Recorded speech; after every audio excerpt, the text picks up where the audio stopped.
known Donald Trump for over 35 years. Hold on a second, hold on. I just had a flashback. Man. This is really tripping. The last time I was up on stage, Donald Trump was sitting at ringside at the Trump Plaza. I was bleeding like a pig, and I won the world title right in front of Donald J. Trump. And you know something? He's going to win in November, and we're all going to be champions again when he wins.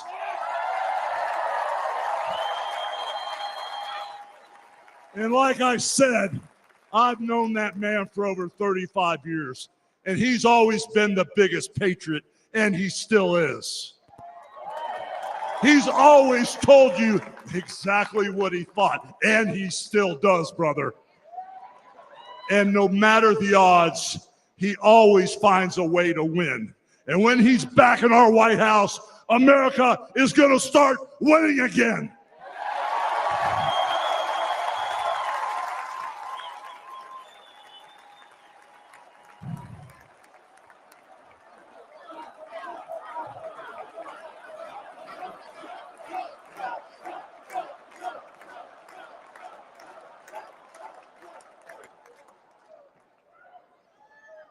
Guys, over my career, I've been in the ring with some of the biggest, some of the baddest dudes on the planet. And I've squared off against warriors, savages. And I've even, like I said, body slammed giants in the middle of the ring. And I know tough guys. But let me tell you something, brother. Donald Trump is the toughest of them all.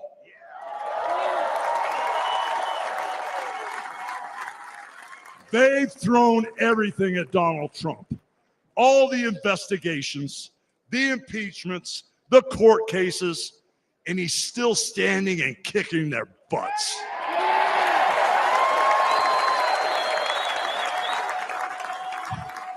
We never had it better than the Trump years. Back then, we had a thriving economy. We had strong borders. We had safe streets. We had peace and respect around the world.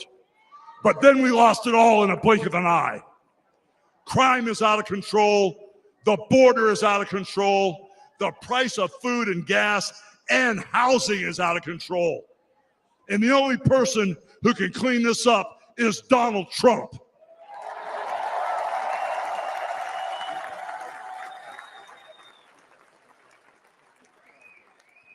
Guys, I really, really love this country. And I've lived the American dream. And I want my kids, your kids, and all those little teeny Hulkamaniacs out there to live the American dream too.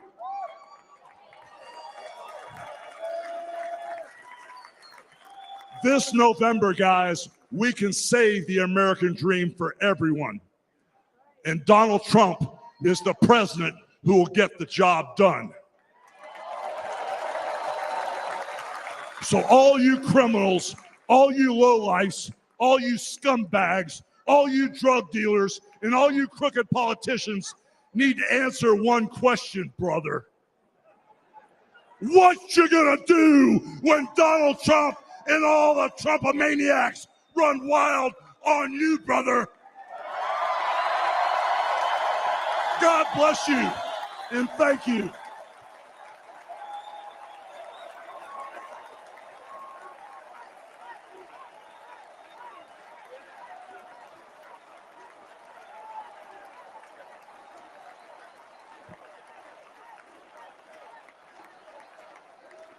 Ladies and gentlemen, please welcome the President and CEO of the Billy Graham Evangelistic Association and President of Samaritan's Purse, the Reverend Franklin Graham.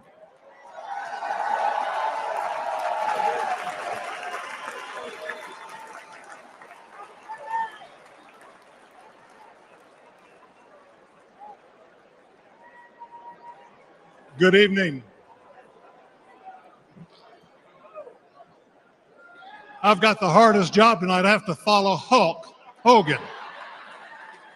But I stand here tonight as a private citizen who loves this country.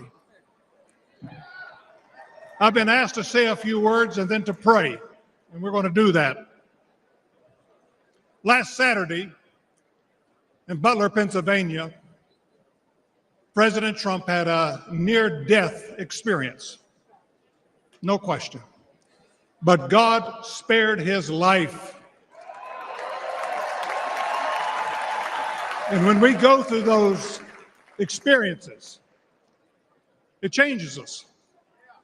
It can cause us to examine our lives and to reevaluate our priorities, as you should. When President Trump rose from that platform, he rose with his fist raised in strength, showing America his unshakable resolve to fight for them in this nation.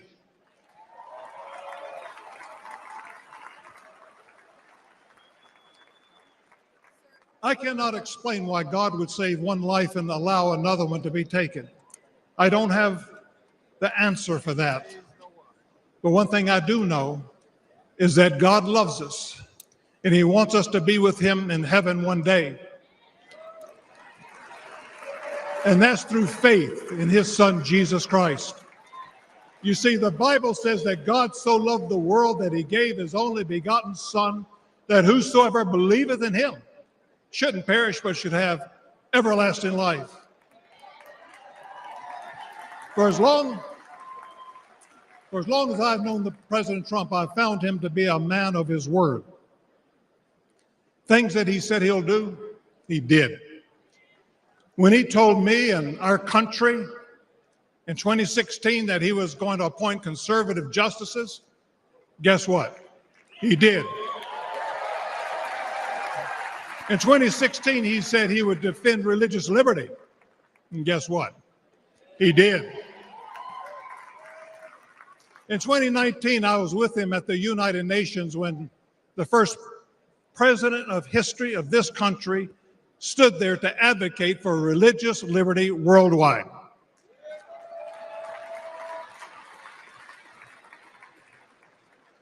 When American citizen and Pastor Andrew Brunson was being held in a Turkish jail on false accusations, President Trump demanded that he be released.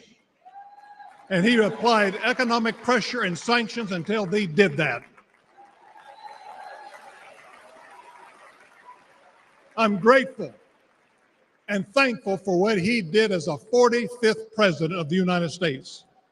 And I know that as the 47th president, he will keep his word to the American people to make America great once again.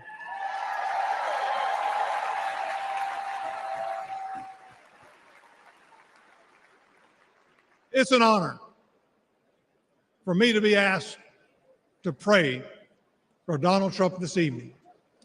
And so what I'd like to do, I'd like us to pray, but I'd like us all to stand as we call upon the name of the God of heaven.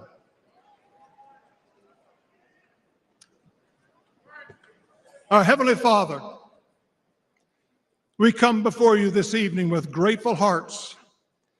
Thank you for saving the life of President Donald J. Trump.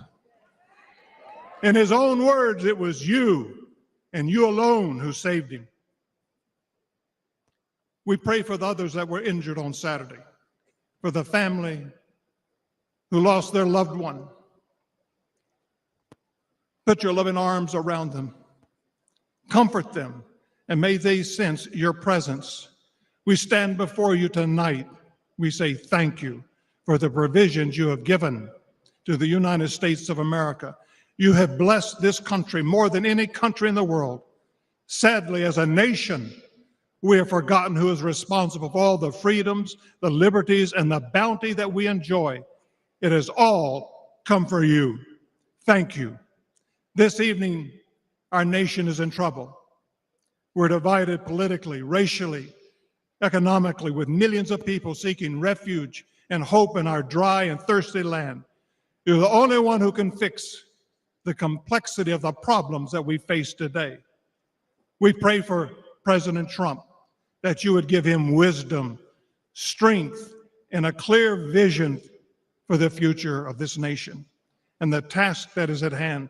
Continue to protect him from his enemies. I pray that you would surround him with men and women who will give him sound counsel and guidance. We pray for Melania, for Barron, and for all the President Trump's children and grandchildren. We pray for Senator J.D. Vance, his wife Usa, along with their young family. We're thankful for his strong stand for defending life. As your word instructs, we also pray for the leaders of our nation, whether they're Republican, Democrat, or independent. We know that all authority comes from you. You are a great God, and we ask that if it be thy will that you will make America great once again. And we ask that you'll unite our hearts, bring us together, one nation under God, indivisible, with liberty and justice for all. And we pray this in the mighty name of my Lord and Savior, Jesus Christ, the King of Kings and the Lord of Lords. Amen.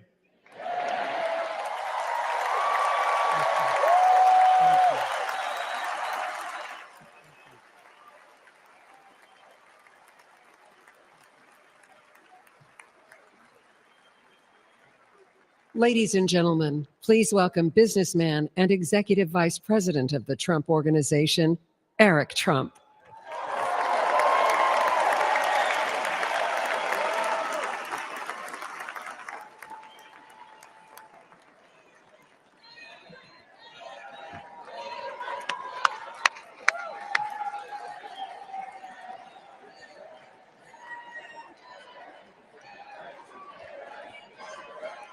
Good evening, America.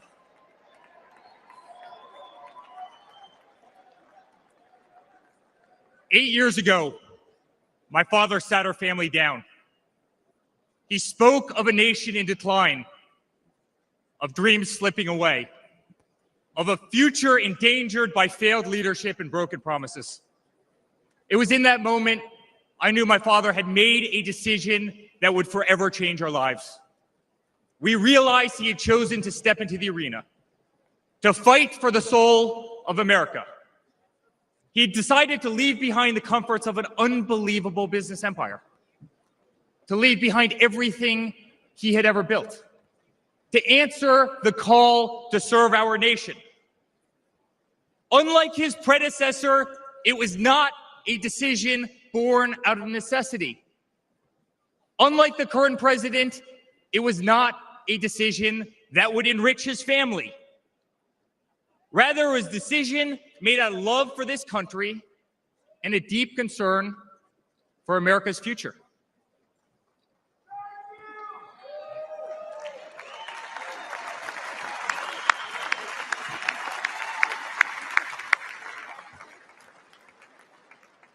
My father was clear it would not be easy, that there would be a huge price to pay, and that the attacks would be vicious. Looking back, that was an understatement. The made-up Russia hoax, the sham impeachments, the efforts to destroy an unbelievable company, a company that I run today, the efforts to cancel us, to silence him, to gag his free speech, and to drag him through every radical left courthouse in America, to take his life. Yet through it all, he's shown unwavering courage and determination, not just in public, but in every private conversation with me and our family.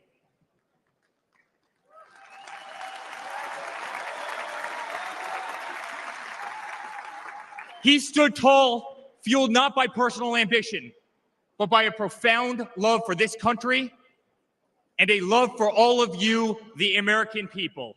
That man is my father. That man is the 45th president and soon to be 47th president of the United States. That man is Donald J. Trump.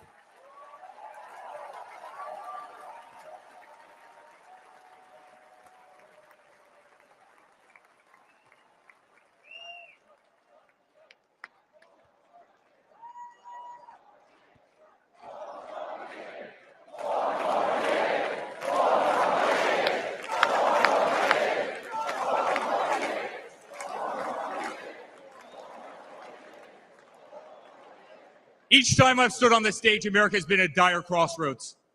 In 2016, many people began to doubt the promise of America. Our economy was struggling. Jobs were scarce.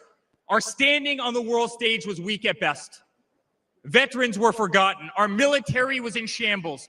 Our educational system was broken, ranked 30th in the world. He could no longer tolerate an inept administration that handed $150 billion to Iran, a country that chants death to America, or witness the continued attacks on our Constitution and our religious liberty, or see the disrespect shown to our unbelievable law enforcement officers who are being disarmed, defunded, and persecuted each and every day. He could no longer stand to see words like Christmas stripped from public use or the Pledge of Allegiance removed from our schools. But my father saw potential where others saw despair. Donald Trump built the New York City skyline. He did so during a time when businesses were turning away from the city he loved. Crime was rampant. The streets were dirty, but he had the Midas touch, and he turned those streets and neighborhoods into gold. He faced every challenge with tremendous vision and grit. As he did during the 2016 election, he rolled up his sleeves. He remained unapologetic. He did not care to be politically correct.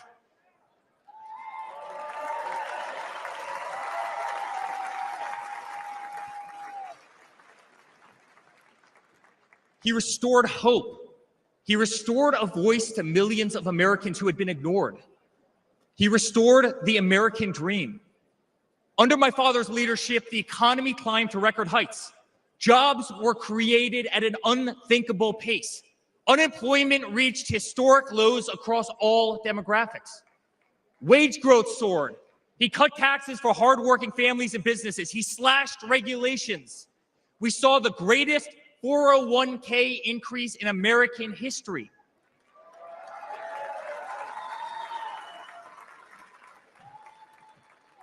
People bought their first homes in an environment that saw 2 to 3% interest rates. They started their families. My father made the United States energy independent with the lowest gas prices in decades.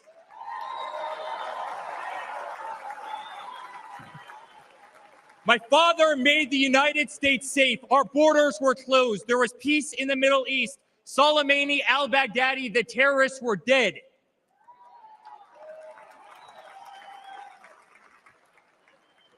My father made the United States respected again, with the courage to walk into countries like North Korea, with the courage to impose tariffs on China, and with the courage to tear up trade deals that cost Americans their jobs.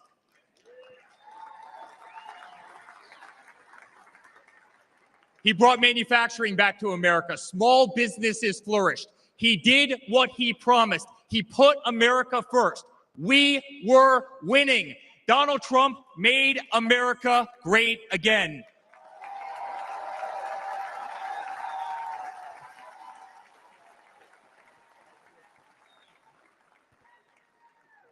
But he also created a movement that threatened the special interests in the political elites.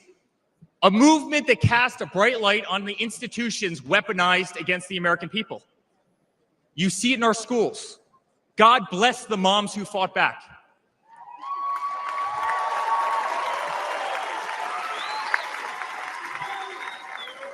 You see it in your workplace. You see it on every news station, in every newspaper. You see it in the military. The most iconic military installations on planet Earth are stripped of their identity and renamed. Fort Bragg, Benning, Fort Hood. You see it in Hollywood. You see it in our two-tier judicial system. They don't even hide it anymore. My father has been censored. The former president ripped off Twitter, Instagram, and Facebook, while terrorist organizations remain intact. My father has been persecuted, targeted by far-left Democrats, funded by special interest groups, and handpicked judges. My father has been pulled off the ballots of states, radical justices attempting to defy the will of millions of Americans who adore who he is and what he stands for. My father even became the target of an assassin who almost killed America's single greatest hope for our future. The swamp is terrified of this incredible movement.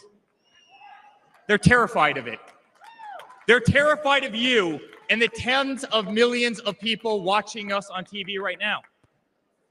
They've tried everything to keep him from you, everything, to destroy his legacy, to destroy his family. They have failed, and they will not win.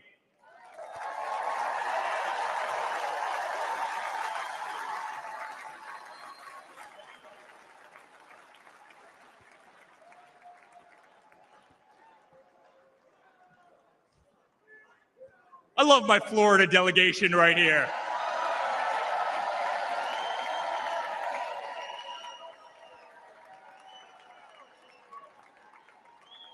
Thank you. My father stands before you with the most votes of any Republican candidate in the history of our nation. He has defied the predictions of every political pundit. He fills stadiums across our country. He energizes Americans to the issues facing this nation and does so with unvarnished honesty. He is not a threat to democracy. He is a threat to those who despise our republic, many of whom are bought and sold, bribed and coerced, people who have never signed the front of a check and who have been dependent on the government their entire adult lives.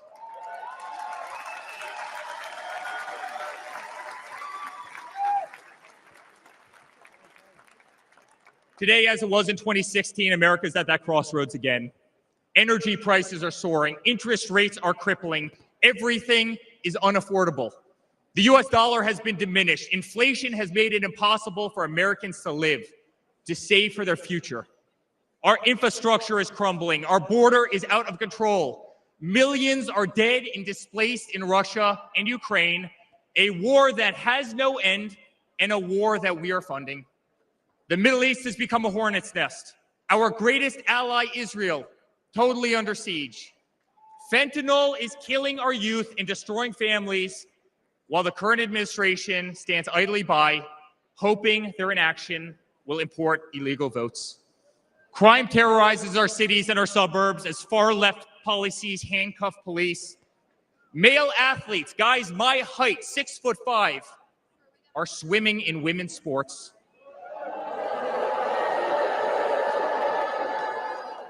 Destroying the dreams of young girls who have trained every minute of their lives.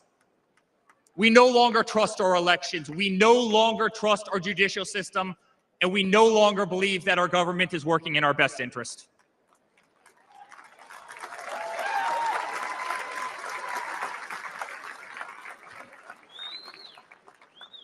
In spite of where we are today as a nation, I'd like to speak to every American. To the homeless veteran sleeping under a bridge as illegal immigrants are housed in the most expensive hotels in New York. I'm sorry. We know it's wrong, and we will fix it.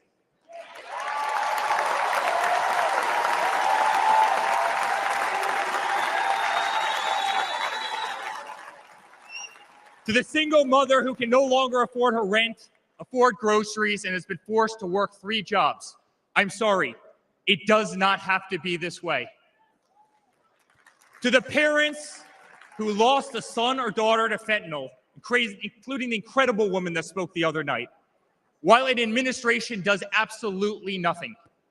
I'm sorry, your government can do so much better, and it will.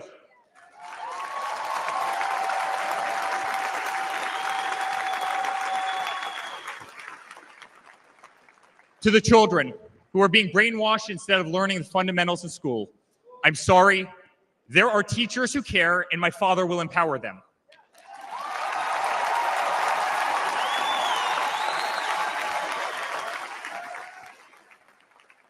To the law enforcement officers, our brave Border Patrol, Secret Service agents who work every single day to protect our communities, knowing damn well that the system will throw you under the bus, I'm sorry. We will stand behind you.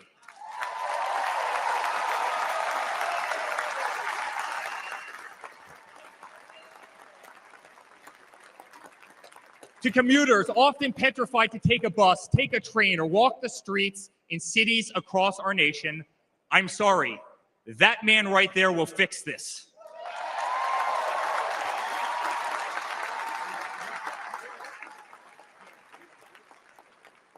To the construction workers, to the middle-class families, to the families with children with disabilities, families who can no longer afford medical benefits or to take a vacation, I'm sorry, we will make America great again.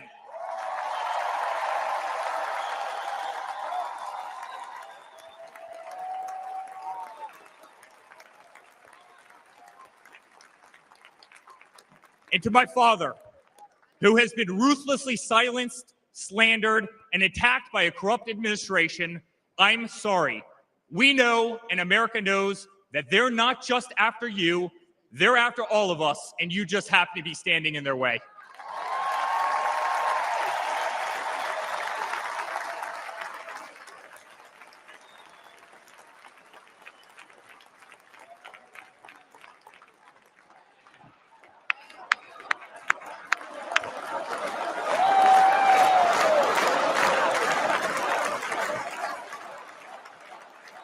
To all Americans watching tonight, the greatest retribution will be our success.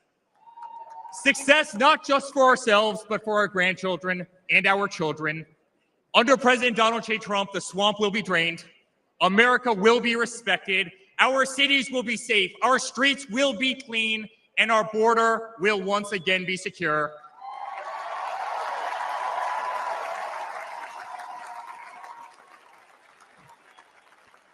We will have peace. We will have prosperity. Your hard-earned tax dollars will enrich a better America, not be squandered in corrupt foreign nations. Education will be handed back to the states. We will no longer be 30th in the world. We will be first.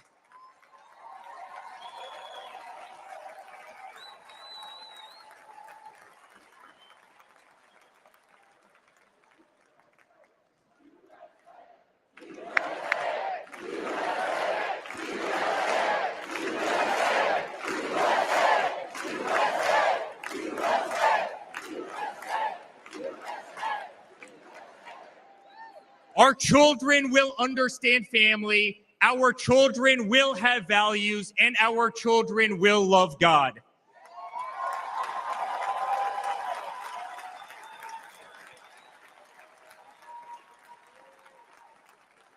Our country will prioritize free speech, respect freedom of religion, and honor our Constitution.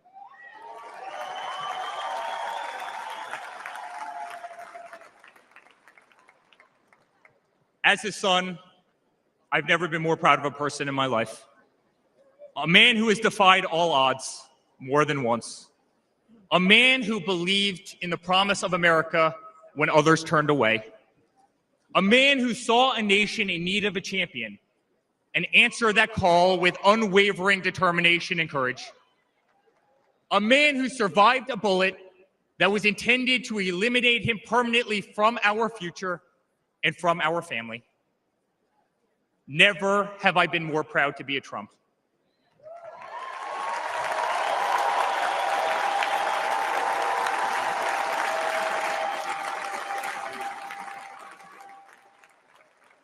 Never have I been more proud to stand by my father's side. I remain incredibly honored to be part of this journey, a journey with all of you, a journey to save the greatest country on earth, a journey with the most incredible people I have ever met. Dad, 5 days ago, Laura, Luke, Carolina, and I held our breath as we saw blood pour across your face. By the grace of God, divine intervention, and your guardian angels above, you survived.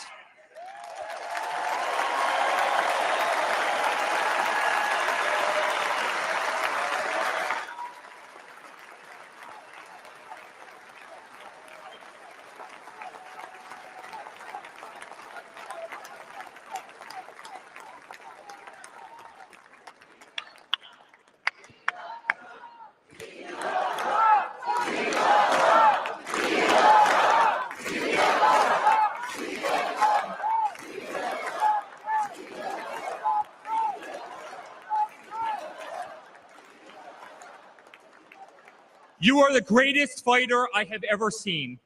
You are strong, you are full of life, and you are unapologetic. Your optimism is contagious. Your backbone is unbreakable. Your conviction to fight for what is right and against all that is wrong is truly next level.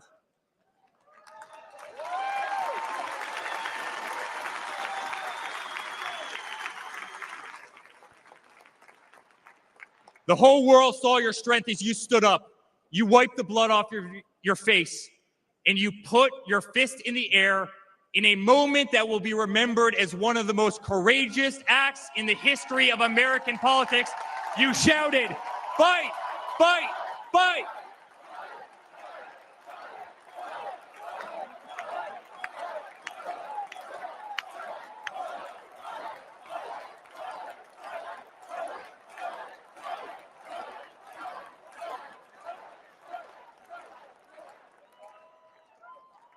I'm honored to be your son.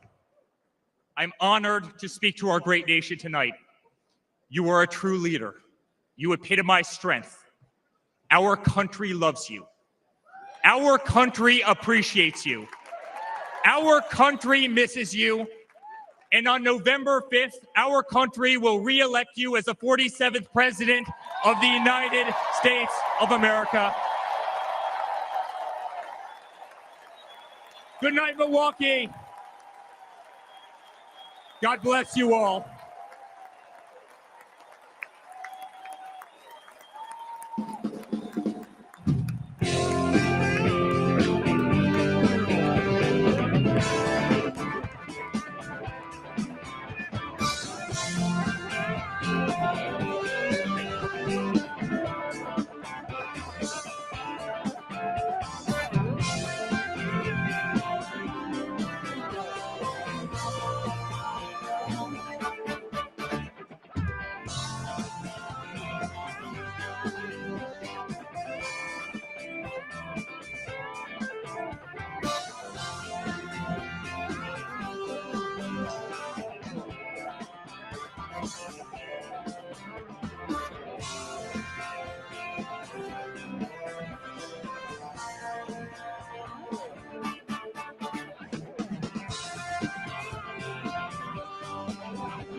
Ladies and gentlemen, the next First Lady of the United States, Mrs. Melania Trump.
This is a story as uniquely American as the ideals and freedoms we all cherish. A story of a life dedicated to dreaming big. A story about giving back to the people in his beloved city. But most of all, this is a story about putting his country first. And it's a story best told in pictures.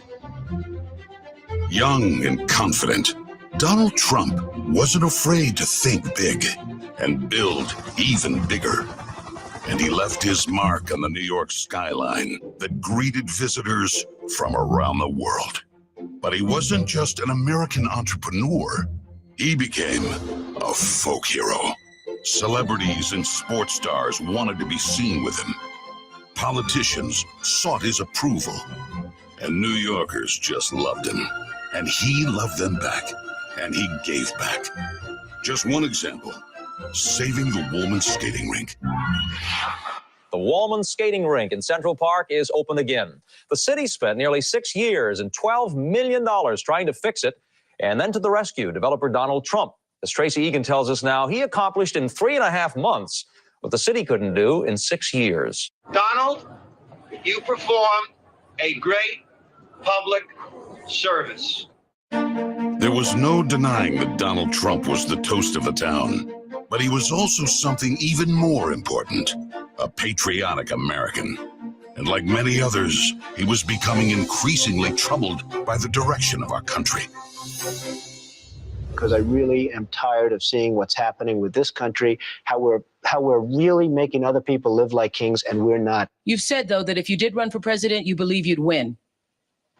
Well, I don't know. I think I'd win. I tell you what, I wouldn't go in to lose. I've never gone in to lose in my life. And if I did decide to do it, I think I'd be inclined. I would say that I would have a hell of a chance of winning, because I think people, I don't know how your audience feels, but I think people are tired of seeing the United States ripped off. But who would ever run for president and leave such a glamorous life? Appearances in movies, best-selling books, a widely popular TV show. But for Donald J. Trump, the calling to save his country was even stronger.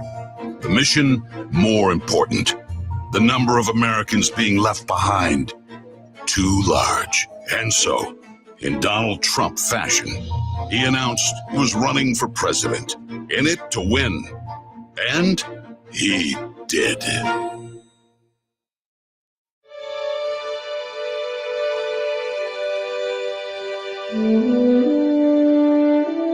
From his first day in office, the Washington politicians learned something about President Trump. He's not afraid to fight for what he believes in. They call that having the courage of your convictions. First up, the Trump tax cuts, largest in America's history, and it led to higher take-home pay for working families. Unfortunately, today, taxes are up and incomes down. The politicians just never learn. Next for President Trump, secure our border. Check. Miles and miles of wall built. ISIS and other terrorists deterred. But now, we have the Barney Fife of border security, leading to 250,000 Americans dead from fentanyl coming in. Brutal migrant crime spreading across America. And ISIS now here. President Trump promised he'd keep America out of endless wars. Welcome words to the families of our young men and women who serve. And another promise kept. He started by strengthening our military, then traveled the world, meeting with our allies, and even with our main adversaries, just so they understood that America's strength and resolve was back. Because that's what a strong commander-in-chief does. And it led to a stable world at peace and our troops safe. Today, a different story. Our enemies smelled weakness, then set the world on fire. Putin saw it, then invaded Ukraine. Hamas saw it, then started a war in the Middle East.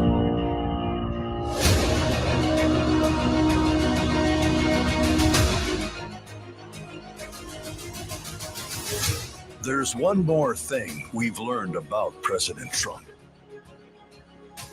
He believes so strongly in America, so optimistic for our possibilities, and so committed to fighting to once again make our country great,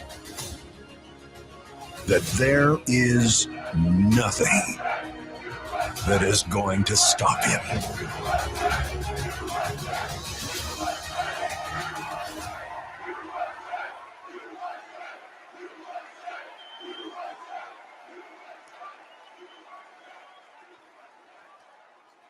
Ladies and gentlemen, please welcome Kid Rock.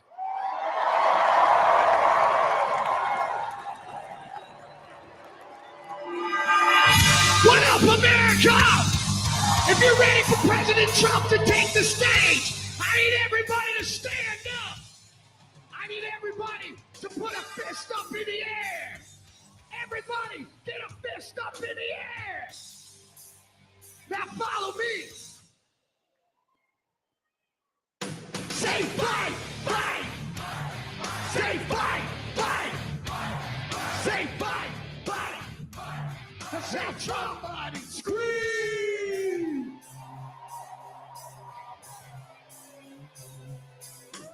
The devil without a cause. I'm back with the beaver hats and Ben Davis slacks. 30-pack of stroll, straight rock and roll. No Rogaine in the propane flow. The chosen one, I'm the living proof. With the gift of gab from the city of truth. You know I jab, stab, and knock critics back. And I did not start when I said yeah. I'm going platinum, selling rhymes. I went platinum 7 times. Still they ill and want to see us fry. I guess because only God knows why. Why? Woo! They call me cowboy. I'm the singer in black. Throw a fist in the air. Let me see where you at. Say fight, fight. Say fight, fight. Say fight, fight. I say Trump, Trump.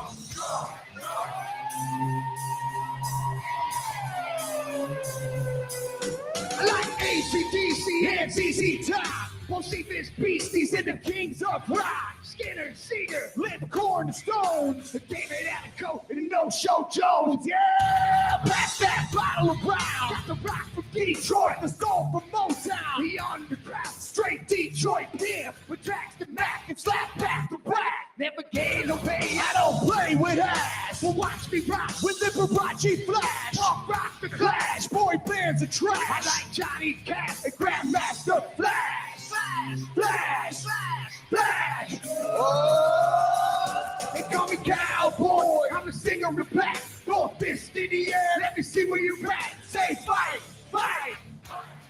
Say fight, fight. Say fight, fight. I say Trump, Trump.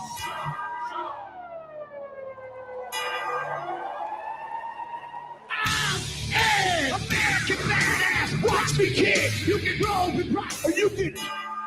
I'm the ultimate. I'm like Amazing Grace. I'm on rock and roll. Never rock this place. All super fly. Living double wide. Icon fly. The big Dr. Bride. They'll sack to share. Bringing flash to flare. Like a long hair swinging middle finger in the air. Snakeskin boots, 65 Chevelle. See me ride and sin and hit a rebel yell. I won't live to tell. So if you do, rock for freedom and rock for truth. Who knew I'd blow like Oklahoma, Florida, Georgia, Arizona? Smell the aroma and check my hits. I know it stinks in here, cause Trump's the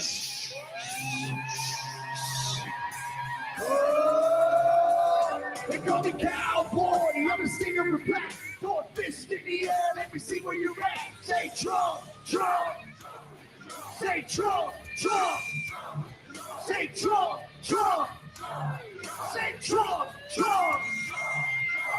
I need to hear you louder than that. One more time.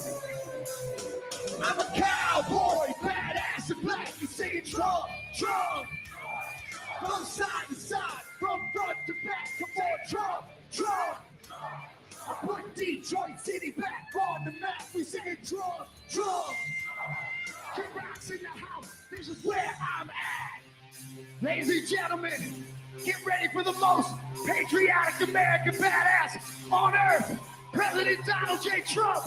But first, another American badass, my brother, Dana White. God bless America.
Good evening, ladies and gentlemen. I am Dana White. I am the CEO and president of the Ultimate Fighting Championship. So 2 weeks ago, I got a call from President Trump asking me if I'd be willing to speak tonight. As usual, there was no pressure, no demands. He asked me as a friend, and of course I said yes. Then, after I accepted his offer, he sent me a text message, and I just want to read to you a little piece of what President Trump wrote to me. Dana, I'm so honored that you will be doing the introduction at the National Republican Convention. Think of it as the biggest fight you ever had, a fight for our country and even the world. I only wish you didn't have to interrupt your family trip, but I hope they understand they love you and they know how important this is. Now think about this. This man's running for president of the United States. He's fighting for the future of this country, and he's concerned about interrupting my family trip. That's the President Trump that I know, a man who truly cares about people. The mainstream media likes to push the narrative that he doesn't care about anyone but himself. I absolutely know that's not the truth because I've been friends with this guy for 25 years. And for the people who know me, they'll know this is true. I just want to make something very clear. Nobody in the Trump campaign has ever told me what to say. Nobody tells me what to say, and I'm nobody's puppet.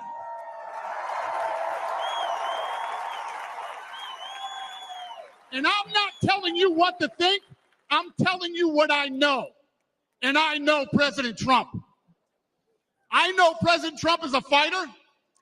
I've been saying this since 2015. Now look at what's happened over the last 10 years. We have all seen it with our own eyes. I'm in the tough guy business, and this man is the toughest, most resilient human being that I've ever met in my life.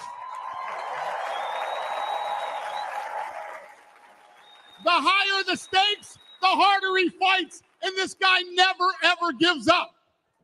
So what's at stake here? The answer is in President Trump's text, and I quote, "A fight for our country." I know why he's running for president again. Why else would he put himself through everything he's dealt with just to get back here? We all know he doesn't need this. This guy's got a great life. He has a beautiful family, and he has achieved everything that you could possibly achieve in life. I know President Trump is literally putting his life on the line for something bigger than himself, and he's willing to risk it all because he loves this country.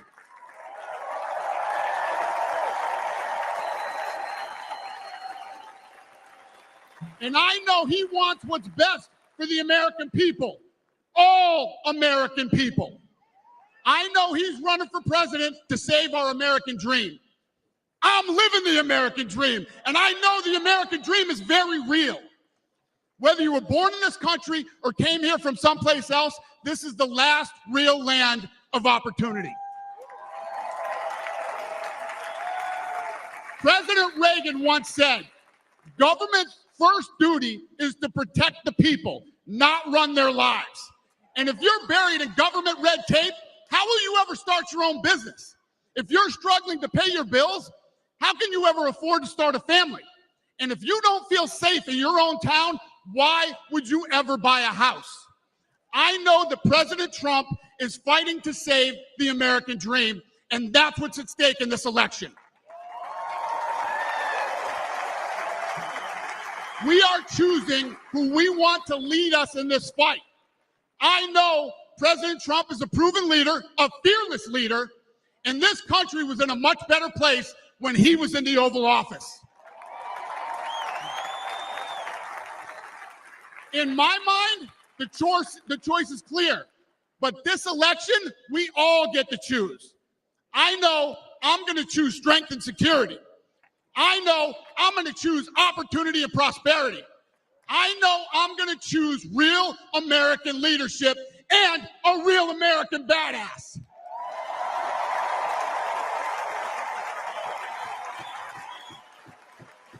And I'm not telling you what choice to make, and I'm not telling you what to think. I'm telling you what I know.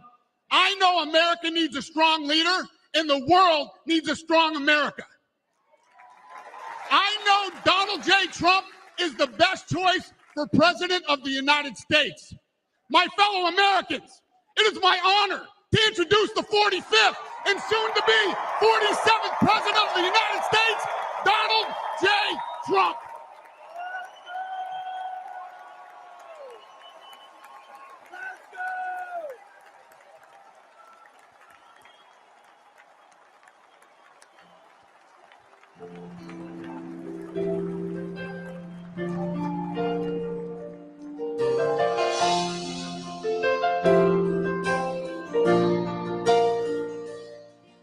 If tomorrow all the things were gone, I'd work for all my life, and I had to start again, just my children and my wife. Thank my lucky stars to be living here today, 'cause our flag still stands for freedom, and they can't take that away. And I'm proud to be an American, where at least I know I'm free. And I won't forget the men who died, who gave that right to me. And I gladly stand up next to you and defend her still today. 'Cause there ain't no doubt I love this land. Sing it. God bless the USA.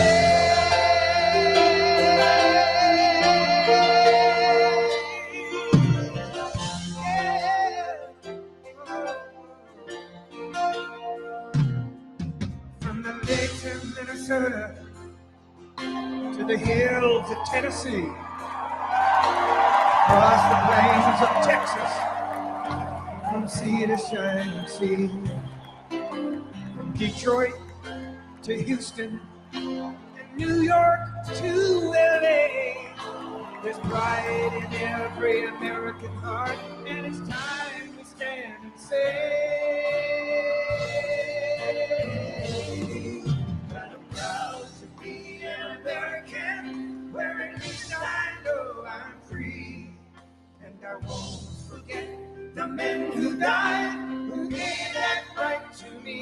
And I gladly stand up next to you and defend her still today. 'Cause there ain't no doubt I love this land.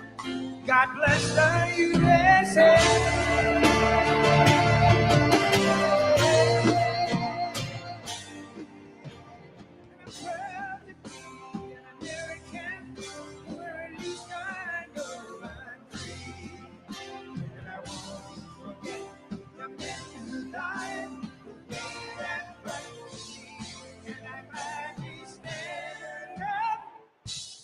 Next to you and defend her still today. But there ain't no doubt I love this land.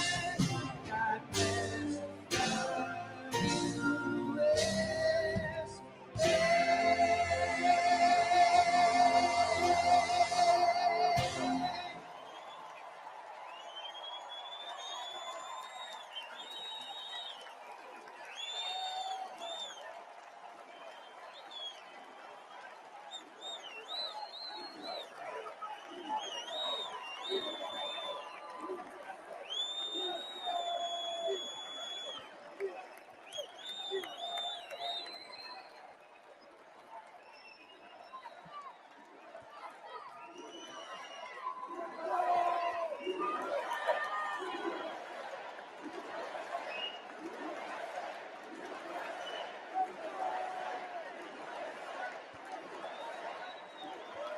Thank you very much.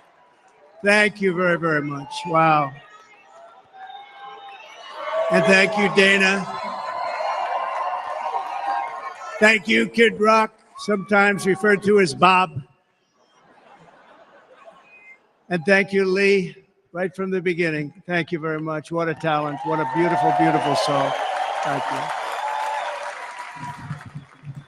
Friends, delegates, and fellow citizens, I stand before you this evening with a message of confidence, strength, and hope. 4 months from now, we will have an incredible victory, and we will begin the 4 greatest years in the history of our country. Together, we will launch a new era of safety, prosperity, and freedom for citizens of every race, religion, color, and creed. The discord and division in our society must be healed. We must heal it quickly. As Americans, we are bound together by a single fate and a shared destiny. We rise together or we fall apart. I am running to be president for all of America, not half of America, because there is no victory in winning for half of America. So tonight, with faith and devotion, I proudly accept your nomination for President of the United States. Thank you.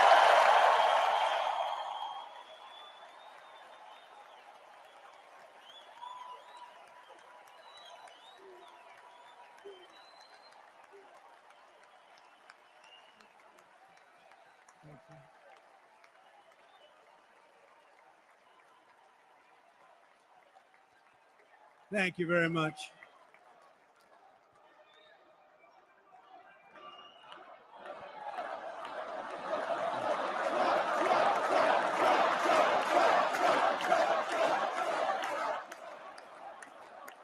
Thank you very much. And we will do it right. Going to do it right.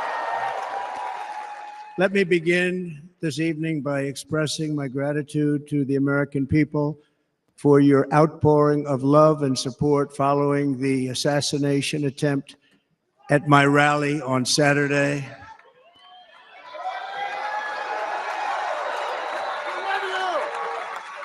As you already know, the assassin's bullet came within a quarter of an inch of taking my life.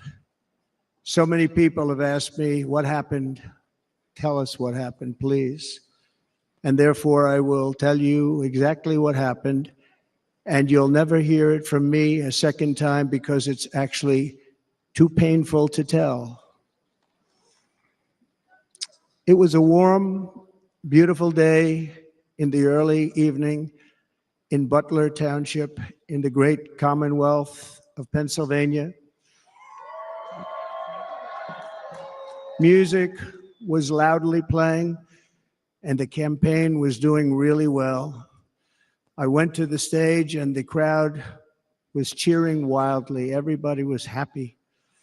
I began speaking very strongly, powerfully, and happily, because I was discussing the great job my administration did on immigration at the southern border. We were very proud of it.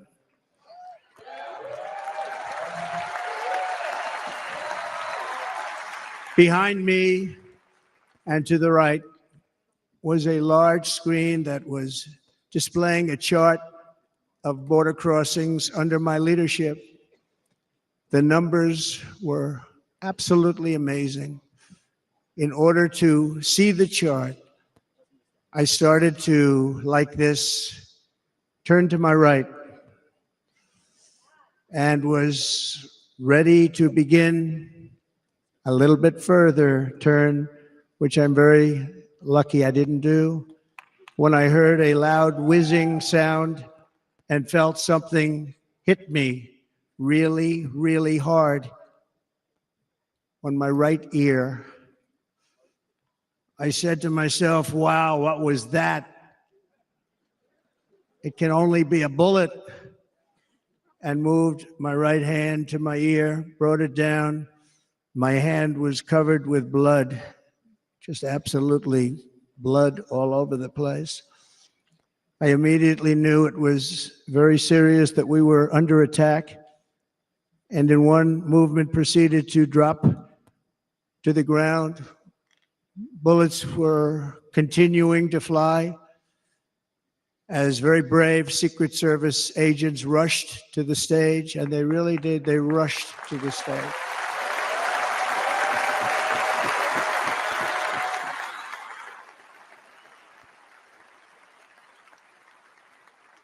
These are great people at great risk, I will tell you, and pounced on top of me so that I would be protected.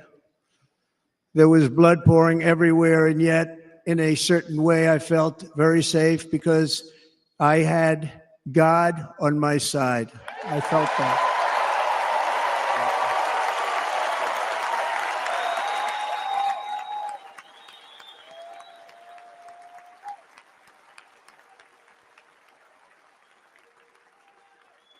The amazing thing is that prior to the shot, if I had not moved my head at that very last instant, the assassin's bullet would have perfectly hit its mark, and I would not be here tonight. We would not be together. The most incredible aspect of what took place on that terrible evening in the fading sun was actually seen later. In almost all cases, as you probably know, and when even a single bullet is fired, just a single bullet, and we had many bullets that were being fired, crowds run for the exits or stampede, but not in this case. It's very unusual.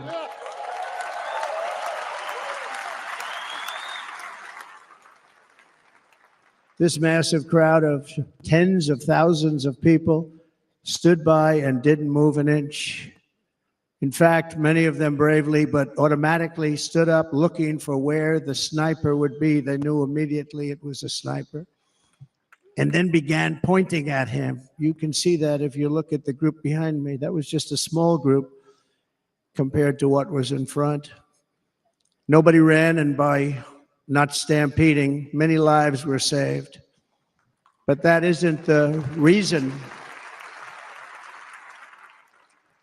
that they didn't move. The reason is that they knew I was in very serious trouble. They saw it. They saw me go down.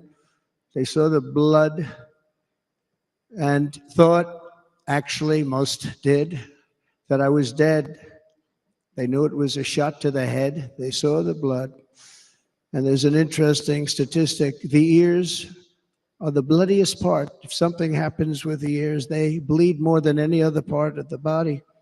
For whatever reason, the doctors told me that. I said, why is there so much blood? He said, it's the ears. They bleed more. So we learned something, but this beautiful crowd, they didn't want to leave me. They knew I was in trouble. They didn't want to leave me. And you can see that love written all over their faces. Incredible people. They're incredible people. Bullets were flying over us, yet I felt serene. But now the Secret Service agents were putting themselves in peril. They were in very dangerous territory. Bullets were flying right over them, missing them by a very small amount of inches. And then it all stopped. Our Secret Service sniper, from a much greater distance and with only one bullet used, took the assassin's life, took him out.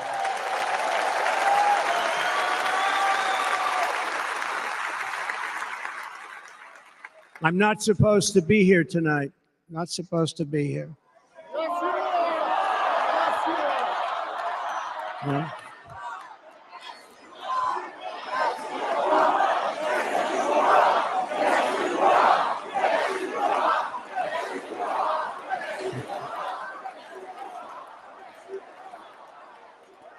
Thank you.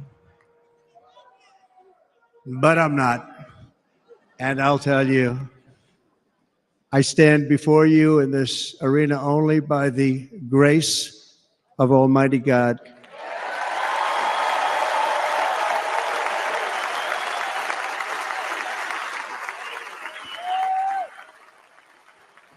In watching the reports over the last few days, many people say it was a providential moment. Probably was. When I rose surrounded by Secret Service, the crowd was confused because they thought I was dead, and there was great, great sorrow. I could see that on their faces as I looked out. They didn't know I was looking out. They thought it was over, but I could see it. I wanted to do something to let them know I was okay.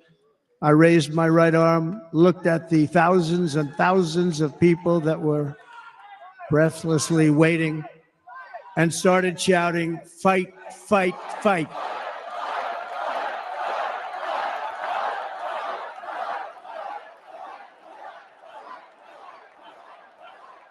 Thank you.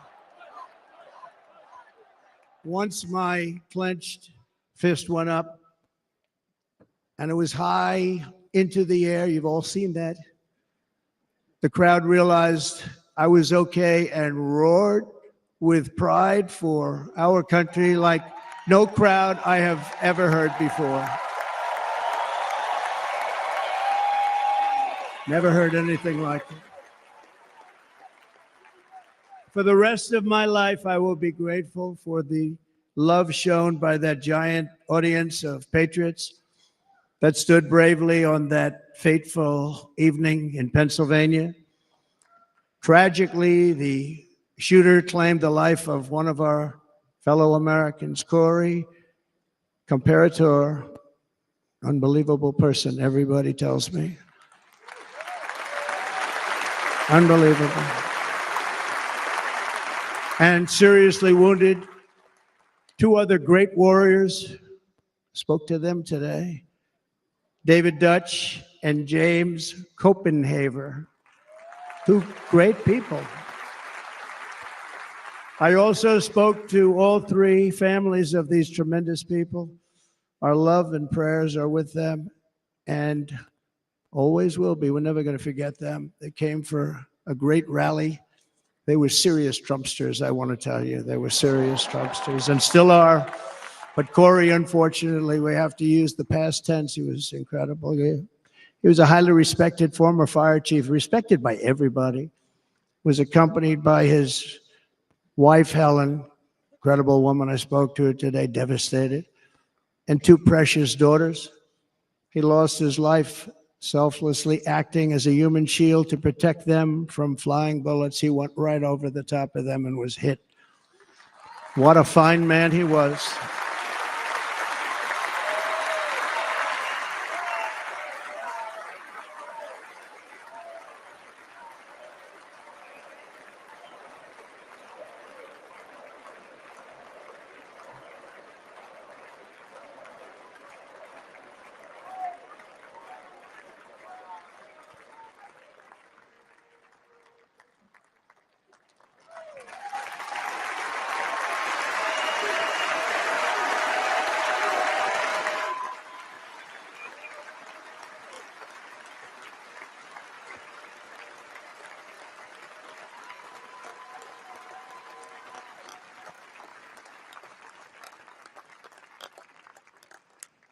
I want to thank the fire department and the family for sending his helmet, his outfit, and it was just something, and they're going to do something very special when they get it. But we did something which cannot match what happened, not even close.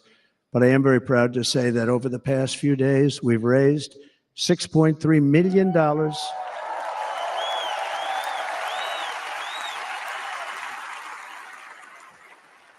for the families of David, James, and Corey, including from a friend of mine just called up. He sent me a check right here. I just got it. $1 million from Dan Newland. Thank you, Dan. And again, when speaking to the family, I told them, I said, well, I'm going to be sending you a lot of money, but it can't compensate. They all said the same thing. You're right, sir. We appreciate so much what you're doing, but nothing can take the place in the case of Corey and the other two. By the way, they were very, very seriously injured, but now they're doing very well. They're going to be okay. They're going to be doing very well.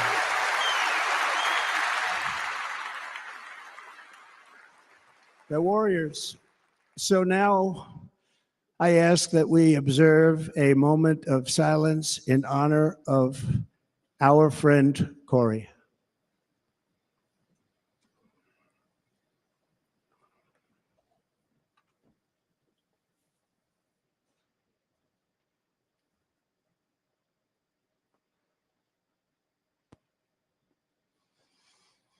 There is no greater love than to lay down one's life for others.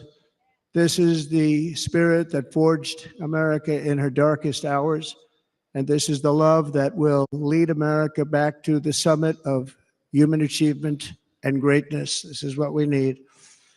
Despite such a heinous attack, we unite this evening more determined than ever. I am more determined than ever, and so are you. So is everybody in this room.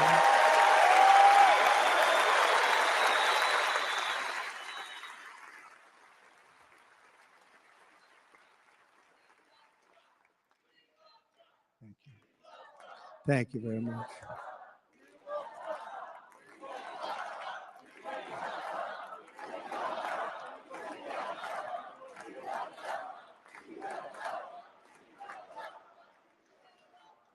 Our resolve is unbroken and our purpose is unchanged to deliver a government that serves the American people better than ever before. Nothing will stop me in this mission because our vision is righteous and our cause is pure. No matter what obstacle comes our way, we will not break, we will not bend, we will not back down, and I will never stop fighting for you, your family, and our magnificent country. Never.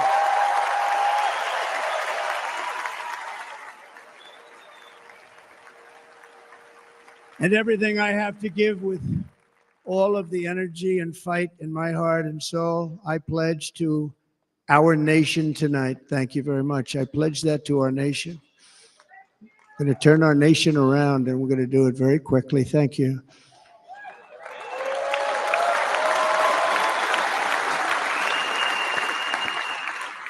This election should be about the issues facing our country and how to make America successful, safe, free, and great again.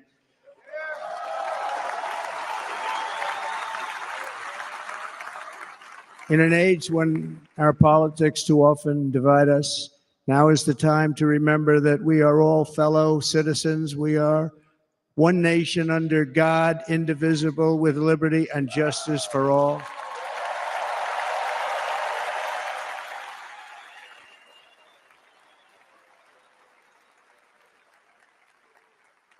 And we must not criminalize dissent or demonize political disagreement, which is what's been happening in our country lately at a level that nobody has ever seen before. In that spirit, the Democrat Party should immediately stop weaponizing the justice system and labeling their political opponent as an enemy of democracy. Especially since that is not true. In fact, I am the one saving democracy for the people of our country.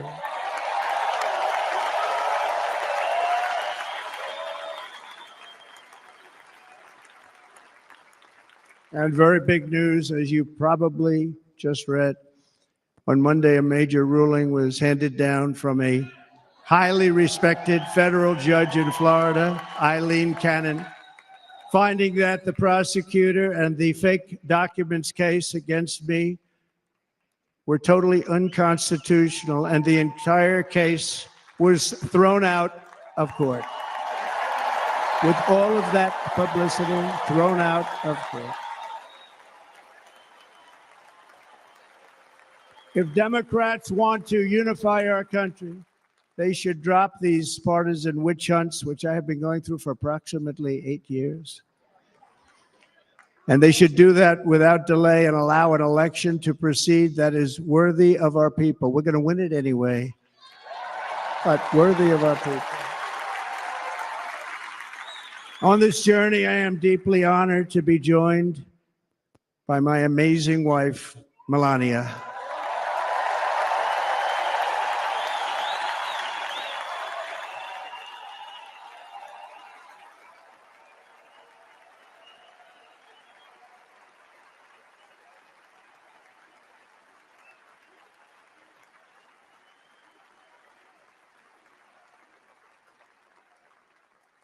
And Melania, thank you very much. You also did something really beautiful, a letter to America calling for national unity, and it really took the Republican Party by surprise. I will tell you, it was beautiful.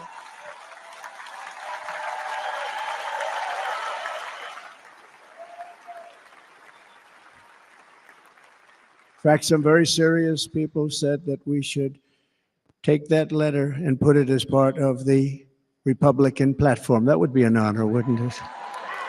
Right, Mr. Congressman? but it captivated so many. So I also want to thank my entire family for being here. Don, Kimberly, Ivanka and Jared, Eric and Lara, Tiffany and Michael, Baron. We love our Baron.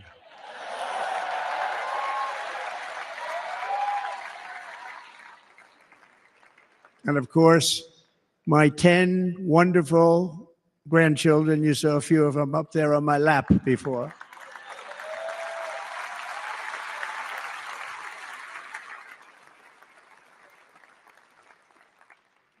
And how good was Dana? Was Dana good?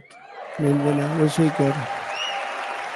He was on probably the only vacation he's had in about, maybe ever, because he works, but about 10 years with his wife, very far away. I won't tell you where, but very, very far away, beautiful place. And my people called and he said, yeah, I won't be able to do it. This is many, many years. I promised my wife I can't do it. And they came in, they said, Dana won't be able to do it because he was my first, second, and third choice. I said, well, that's too bad, but I understand he's away and it's good. It's good for him. And that was it. About 30 minutes later, she came back in, sir, Dana just called. He's going to do it. And his wife, she said, you can't turn him down. You just can't do it. You have to go. That's a good wife.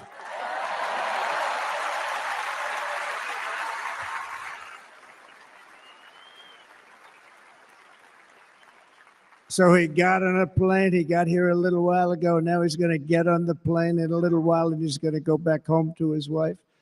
But they're great. And I just want to thank her and him and their whole family because that's not easy. And Kid Rock, same thing. Called, he said, I want to be a part of it.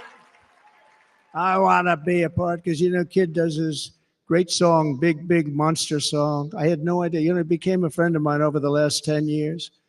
And he's amazing. Everyone loves him. I didn't even know how big he was. He has rallies, 35, 40,000 people he gets every time he goes out. I think he's making so much money, he doesn't know what the hell to do with it. You want to know? And then we have my other friend, and I've known him so long, and we took that song, and it was a big success, but we made that. I saw a chart of great songs to America. That was #1 on the chart recently, #1. So that's Lee Greenwood, very special, beautiful person. He's a beautiful man. But they all wanted to be here. They called. And how about the Hulkster? How good was he? Is he up? Where is he? Boy, oh boy.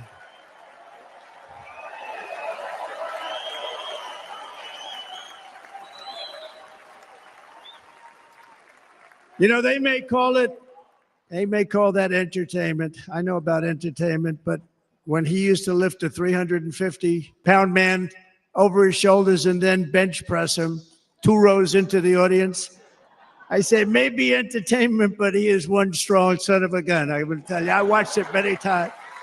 There aren't a lot of entertainers that can do that, right? You were fantastic. Thank you very much. Followed by Eric. What was that all about? Boy, that was good. I didn't want to really come up here.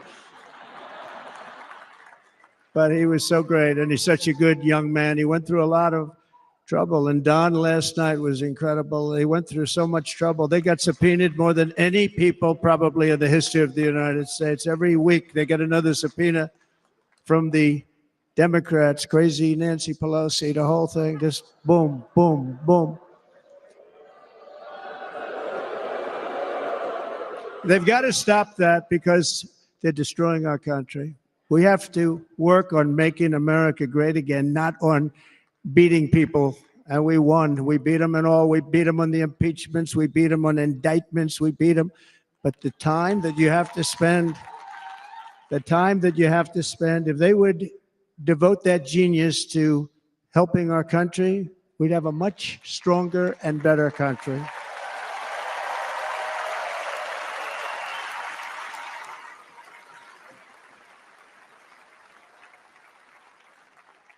And Jason, the biggest star in country music. Jason, thank you for being here.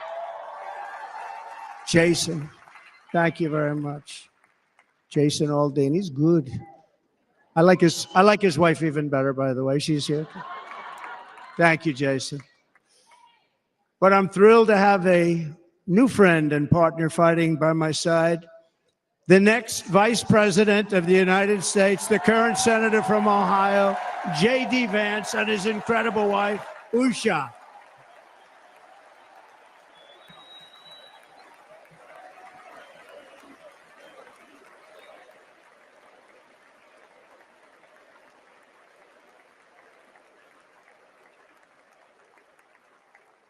He's going to be a great Vice President. He's going to be great. He'll be with this country and with this movement, greatest movement in the history of our country, Make America Great Again.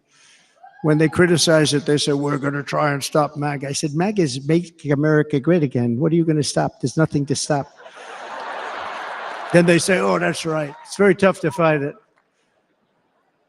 And all of the people that did try and fight it have failed.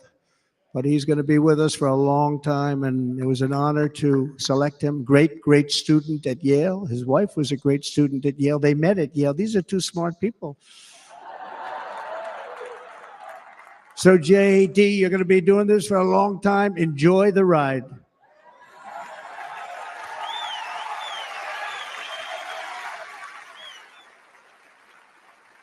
And a very special thank you to the extraordinary people of Milwaukee and the great state of, oh, there they are. There they are. You are so easy to spot. And Green Bay's going to have a good team this year, right? They're going to have a good team. They're going to have a good team. Most of the audience doesn't like it, but it's true. You're going to have a very good team this year. And by the way, Wisconsin, we are spending over $250 million here, creating jobs and other economic development all over the place. So I hope you will remember this in November and give us your vote. I am trying to buy your vote. I'll be honest about that.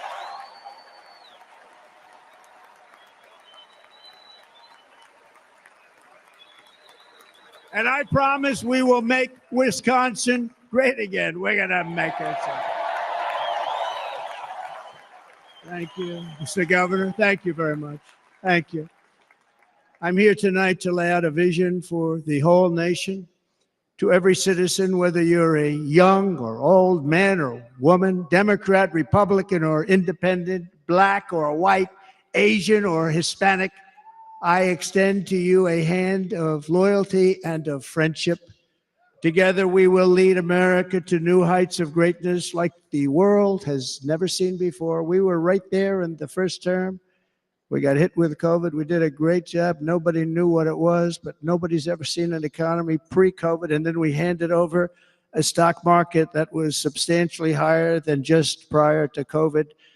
Coming in, did a great job. Never got credit for that. We got credit for the war and defeating ISIS and so many things, the great economy, the biggest tax cuts ever, the biggest regulation cuts ever, the creation of Space Force, the rebuilding of our military. We did so much. We did so much. Right to try. Right to try is a big deal. We got right to try. They were trying to get that for 52 years. Somebody's terminally ill. And hopefully there's nobody in this audience, but it does happen a lot. They're terminally ill and they can't use our new space age drugs and other things that we are way ahead. We have the greatest doctors in the world, the greatest laboratories in the world, and you can't do it. They've been trying to get that approved for 52 years. Wasn't that easy? The insurance companies didn't want to do it. They didn't want the risk. The labs didn't want to do it because if it didn't work, people are pretty far down the line toward death. They didn't want to do it. The doctors didn't want to have it on their records, so I got everybody into an office. 52 years they tried. Sounds simple, but it's not. And I got them to agree that somebody that needs it will, instead of going to Asia, Europe, or someplace, or if you have no money going home and dying, just die. We got them to sign an agreement, agree to it, where they're not going to sue anybody. They're going to get all of this stuff. They're going to get it really fast. And What's happened is we're saving thousands and thousands of lives. It's incredible. Right to try. It's a great feeling. Under our leadership, the United States will be respected again. No nation will question our power. No enemy will doubt our might. Our borders will be totally secure. Our economy will soar.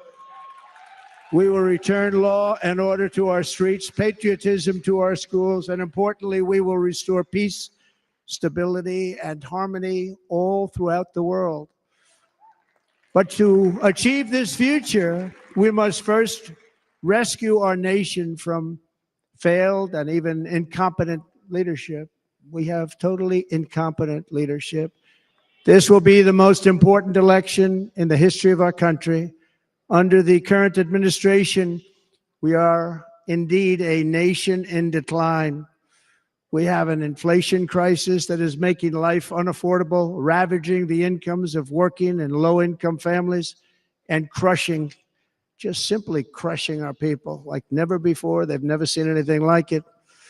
We also have an illegal immigration crisis, and it's taking place right now as we sit here in this beautiful arena.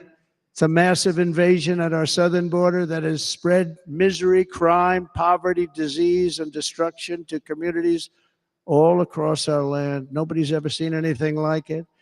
Then there's an international crisis, the likes of which the world has seldom been part of. Nobody can believe what's happening. War is now raging in Europe and the Middle East.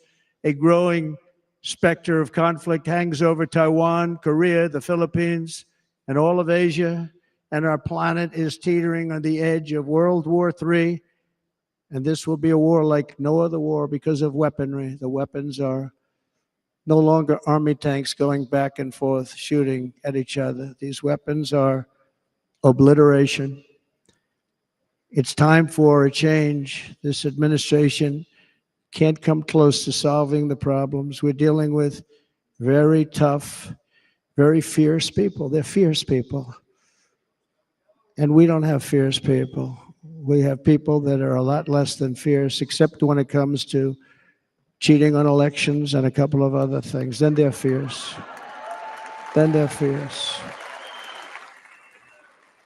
So tonight, I make this pledge to the great people of America. I will end the devastating inflation crisis immediately, bring down interest rates, and lower the cost of energy. We will drill, baby, drill.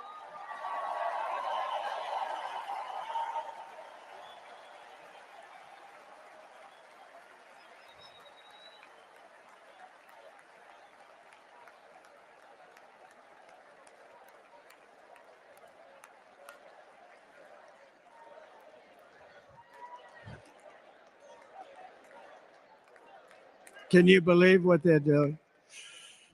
But by doing that, we will lead a large-scale decline in prices. Prices will start to come down. Energy raised it. They took our energy policies and destroyed them. Then they immediately went back to them, but by that time, so much was lost.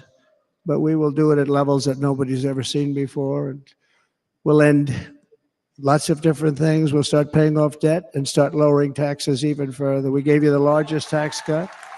We'll do it more.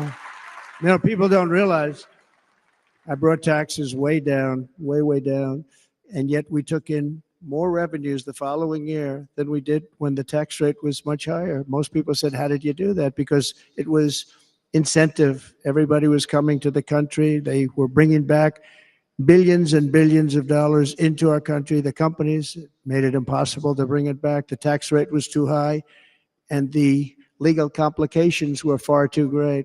I changed both of them, and hundreds of billions of dollars by Apple and so many other companies were brought back into our nation, and we had an economy the likes of which no nation had ever seen. China, we were beating them at levels that were incredible. And they know it. They know it. We'll do it again, but we'll do it even better. I will end the illegal immigration crisis by closing our border and finishing the wall, most of which I've already built.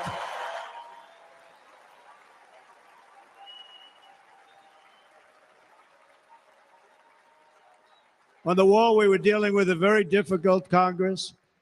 And I said, oh, that's okay. We won't go to Congress. I call it an invasion. We gave our military almost $800 billion. I said, I'm going to take a little of that money because this is an invasion. And we built, most of the wall is already built. And we built it through using the funds because what's better than that? We have to stop the invasion into our country that's killing hundreds of thousands of people a year. We're not going to let that happen. I will end every single international crisis that the current administration has created, including the horrible war with Russia and Ukraine, which would have never happened if I was president, and the war caused by the attack on Israel, which would have never happened if I was president. Iran was broke. Iran had no money. Now Iran has $250 billion. They made it all over the last 2.5 years. They were broke. I watched the other day on a show called Deface the Nation. Has anyone seen it?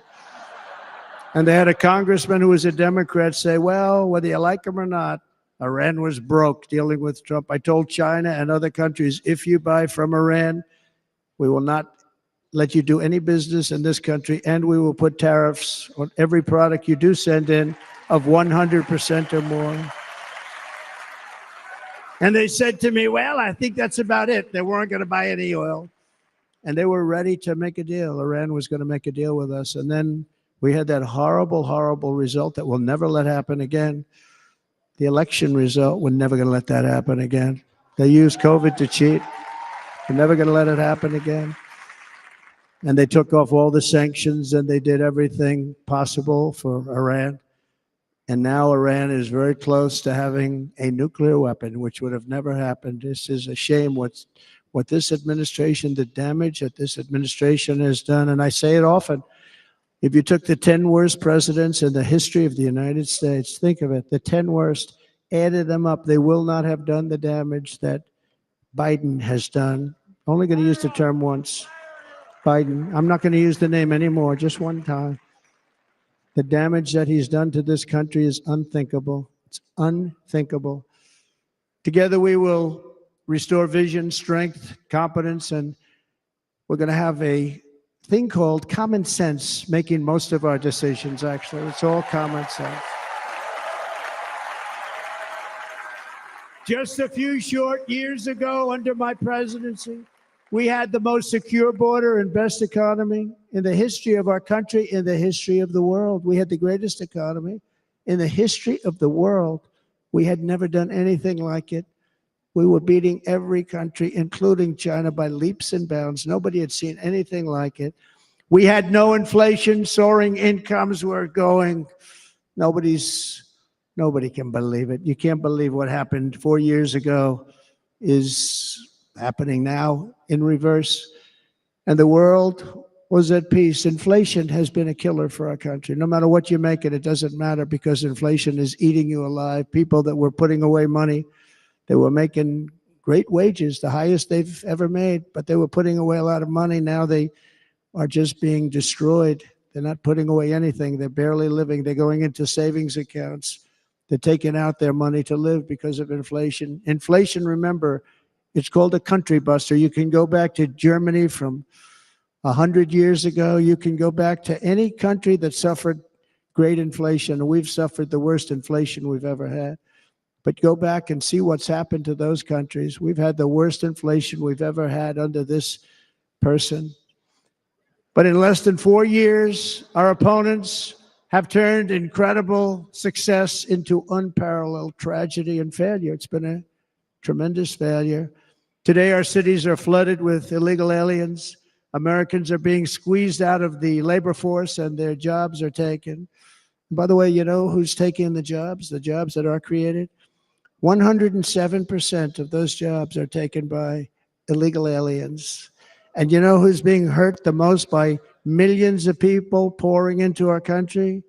The black population and the Hispanic population, because they're taking the jobs from our black population, our Hispanic population, and they're also taking them from unions. The unions are suffering because of it. Thank you. Thank you. I like you too. Thank you very much. Inflation has wiped out the life savings of our citizens and forced the middle class into a state of depression and despair. That's what it is. It's despair and depression. We cannot and will not let this continue. Less than 4 years ago, we were a great nation, and we will soon be a great nation again. We're going to be a great nation again.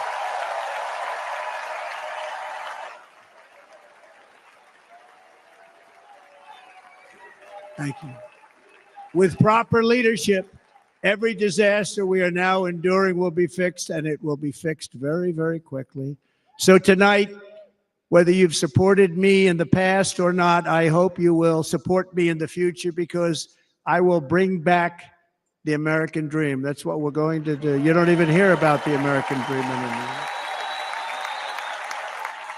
With great humility, I am asking you to be excited about the future of our country. Be excited. Be excited.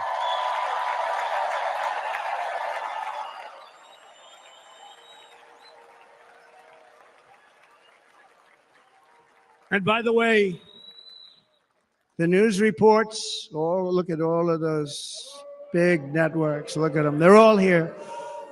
But every one of them has said this could be the most organized, best run, and most enthusiastic convention of either party that they've ever seen. Every single one.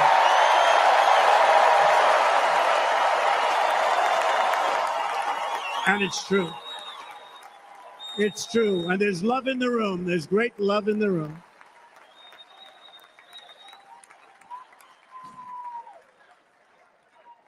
So I better finish strong.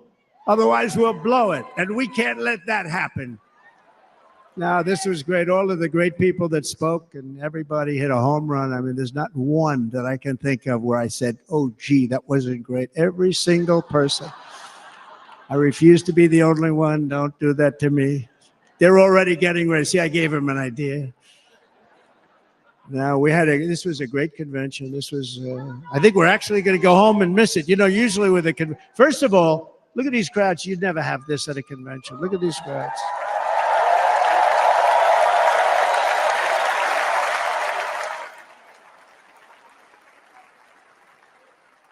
Love. It's about love. This week, the entire Republican Party has formally adopted an agenda for America's renewal, and you saw that agenda, and it's very short compared to the long, boring, meaningless agendas of the past, including the Democrats. They write these things that are hundreds of pages long, and they never read them after they're done.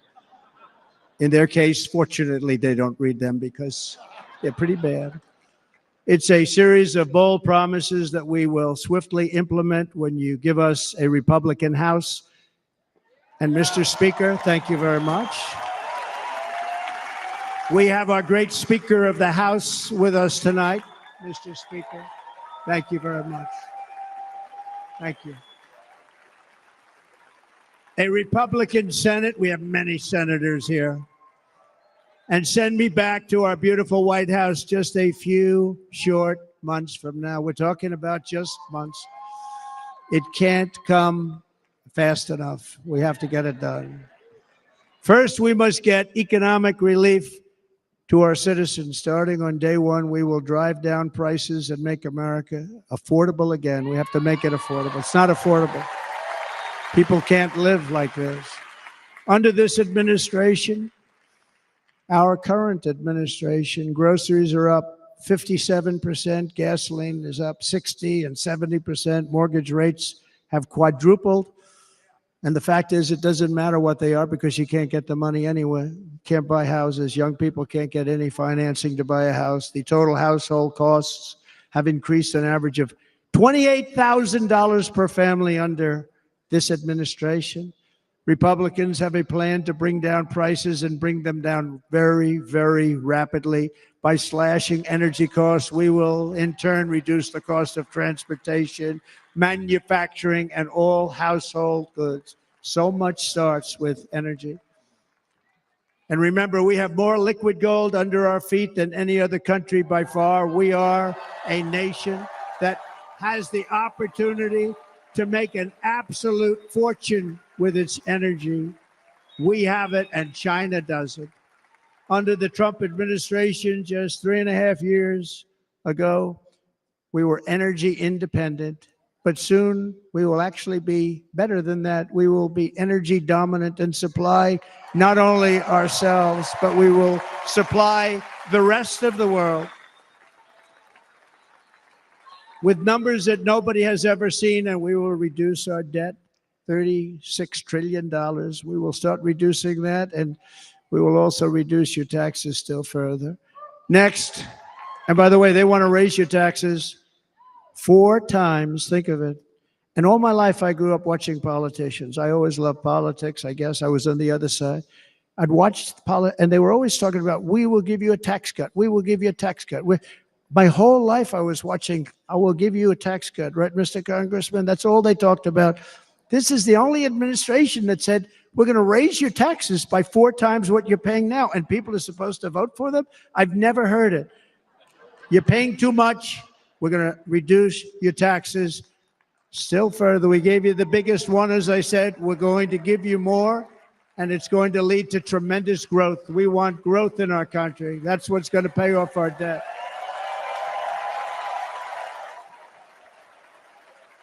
And next, we will end the ridiculous and actually incredible waste of taxpayer dollars that is fueling the inflation crisis. They spent trillions of dollars on things having to do with the Green New Scam. It's a scam.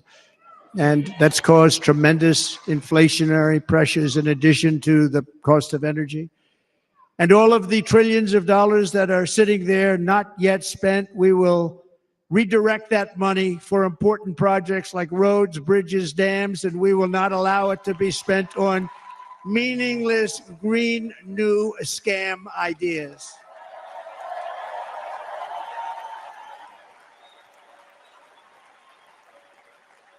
And I will end the electric vehicle mandate on day 1.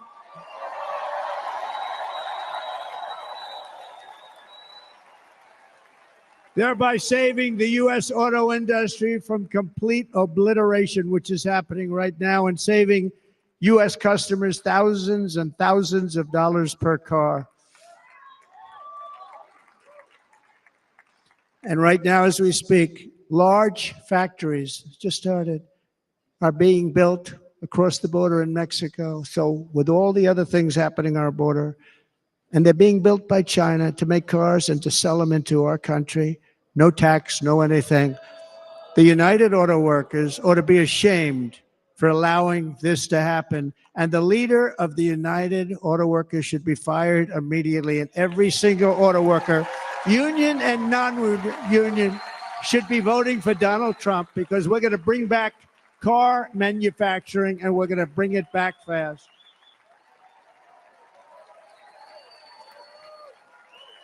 They're building some of the largest auto plants anywhere in the world. Think of it, in the world. We're going to bring it back. We're going to make them. We don't mind that happening, but those plants are going to be built in the United States, and our people are going to man those plants.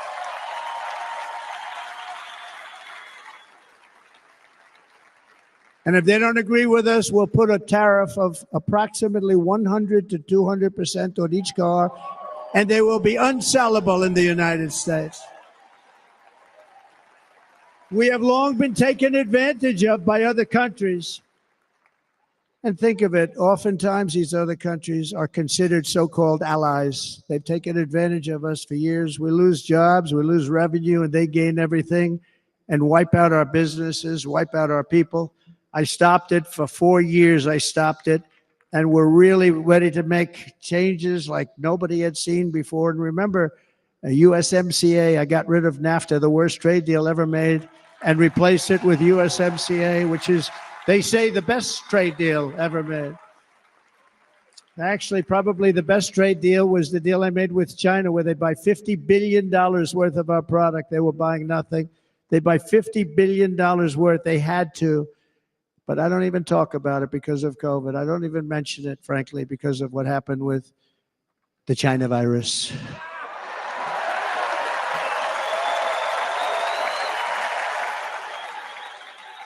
We will not let countries come in, take our jobs, and plunder our nation. They come and do that.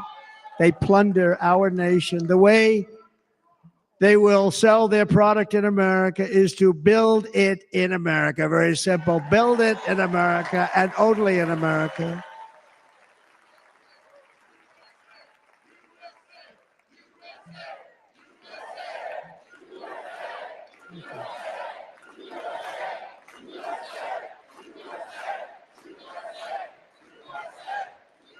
And this very simple formula, and Congress has to go along with us, and they will. This very simple formula will create massive numbers of jobs. We will take over the auto industry again, and many, many hundreds of thousands of jobs. We lost so many jobs over the years. If you go back 20, 25 years, they've stolen, going to China and Mexico, about 68% of our auto industry manufacturing jobs. We're going to get them all back. We're going to get them all back, every one of them. At the center of our plan for economic relief are massive tax cuts for workers that include something else that's turned out to be very popular, actually. Here it's very popular in this building and all those hotels that I saw that are so nice. I'm staying in a nice one. It's called no tax on tips. No tax on tips. No tax on tips.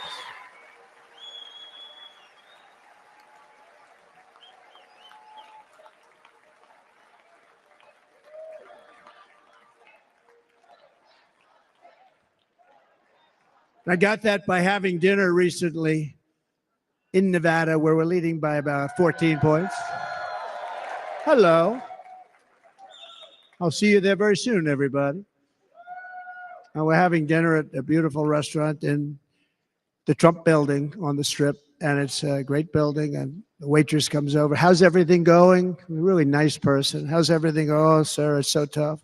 The government's after me all the time on tips, tips, tips. I said, well, they give you cash. Would they be able to find him? She said, actually, and I didn't know this. She said, very little cash is given. It's all put right on the check. And they come in and they take so much of our money. It's just ridiculous. And they don't believe anything we say. And they've just hired, as you know, 88,000 agents to go after him even more. And I said, this shows the level of my, most people go out, they hire consultants, they pay millions of dollars. But I said to her, let me just ask you a question. Would you be happy if you had no tax on tips? She said, what a great idea. I got my information from a very smart waitress. That's better than spending millions of dollars. And everybody loves it. Waitresses and caddies and drivers and everybody. It's a large group of people that are being really hurt badly. They make money, let them keep their money. I'm going to protect Social Security and Medicare. Democrats are going to destroy Social Security and Medicare because all of these people, by the millions they're coming in, they're going to be on Social Security and Medicare and other things, and you're not able to afford it. They are destroying your Social Security and your Medicare. Under my plan, incomes will skyrocket, inflation will vanish completely, jobs will come roaring back, and the middle class will prosper like never, ever before, and we're going to do it very rapidly.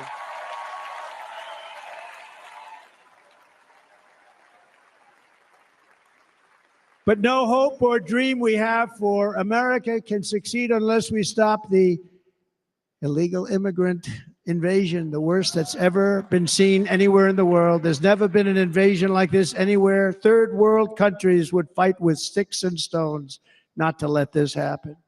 The invasion at our southern border, we will stop it, and we will stop it quickly. You heard Tom Homan yesterday. Tom Homan, put him in charge and just sit back and watch. Brandon Judd, the Border Patrol, he's incredible. These guys, they really, their job is a lot easier if they don't have to do anything, but they want to. They're patriots. Brandon Judd, Border Patrol, ICE. ICE goes out. You have to see what ICE does with MS-13. You have these are probably the worst gang, and ICE goes in there. And I know a lot of people in these rows here, and they're very tough people, but they don't want to do this job. they'll go into a pack of MS-13 killers. They're the worst, probably the worst gangs in the world. We have thousands of them. I moved thousands and thousands out in my 4 years. We moved them out, and it was a pleasure. But ICE would go right into a pack of these killers, and you see fists flying, you see everything flying, and then they take them. They put them in a paddy wagon. They take them back, and they get them out of our country. And the other countries weren't accepting them back, and I called up, and I said, tell them that we're not giving them economic aid anymore. And the next day, I got calls from all of these countries that were terminated. Billions of dollars we spend on economic aid to countries that does us, frankly, no good. And the next day I was called by everybody. I couldn't take all the calls. Sir, what's the problem? I said, you won't take your killers back that you sent in caravans into America. You won't take them back. Well, sir, if you'd like us to, we would give very serious consideration to doing that. And within 24 hours, they were being taken back. For years and years, when I first came in, they said President Obama tried to get him to go back, and they wouldn't accept him. They put planes on the runway so you couldn't leave the plane. They closed the road so you couldn't take the buses. They'd all have to turn back. As soon as I said no more economic aid of any kind to any country that does that, they called back and they said, sir, it would be our great honor to take MS-13. We love them very much. We love them very much, sir. We'll take them back. At the heart of the Republican platform is our pledge to end this border nightmare and fully restore the sacred and sovereign borders of the United States of America. And we're going to do that on day one.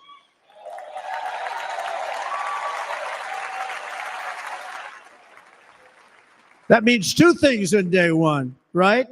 Drill, baby, drill, and close our borders.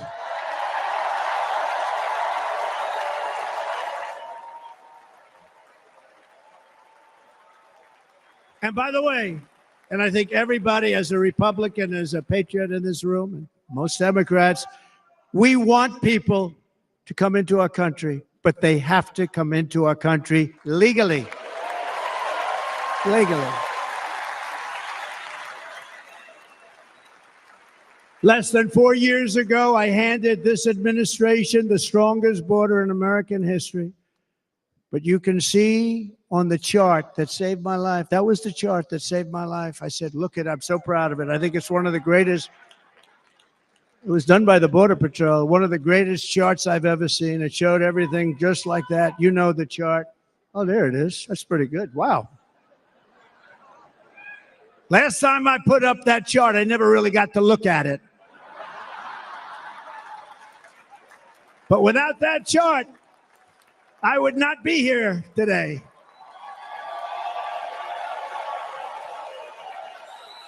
Never got to look at it.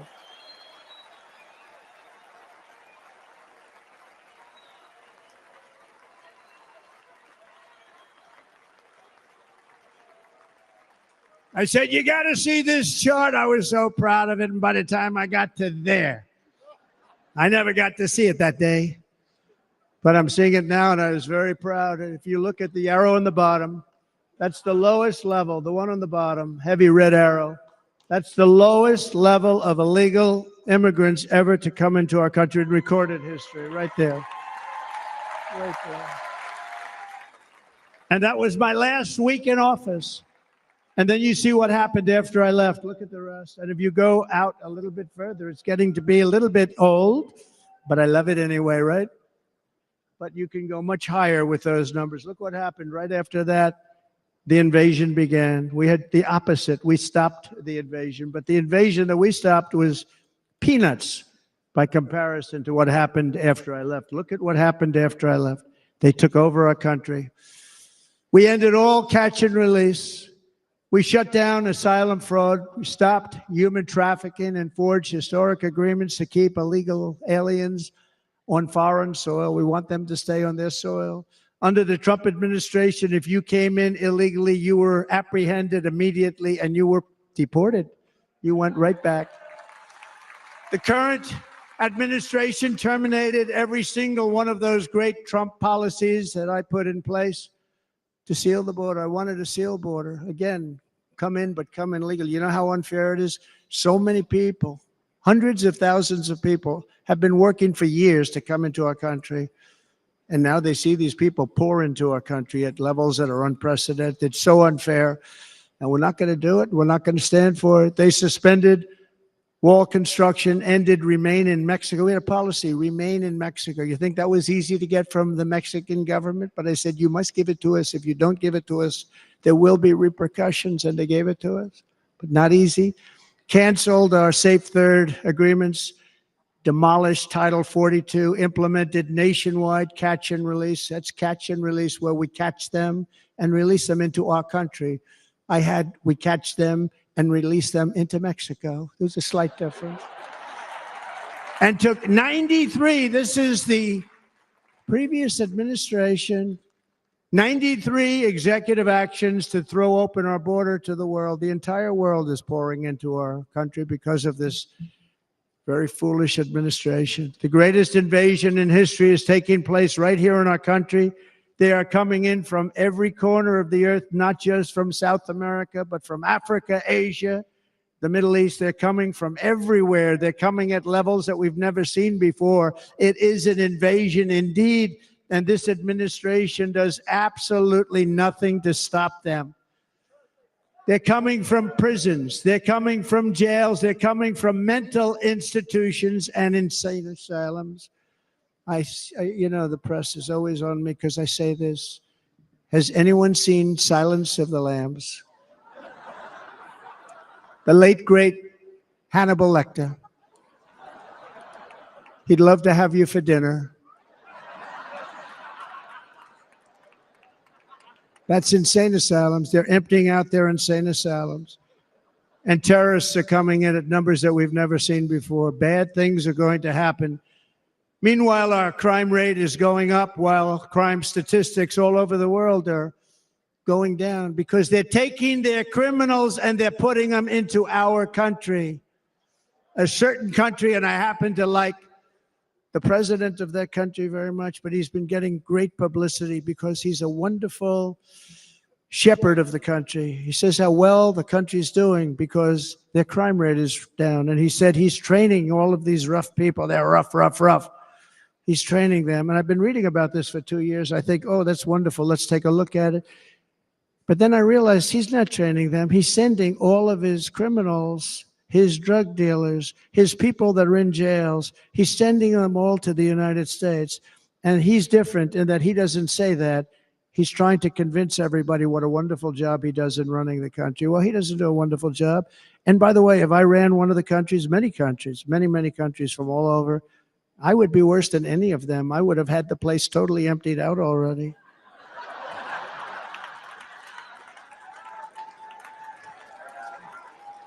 But we become a dumping ground for the rest of the world, which is laughing at us. They think we're stupid.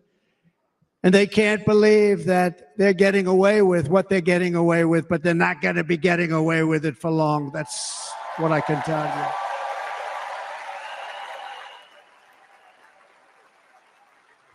In Venezuela, Caracas, high crime.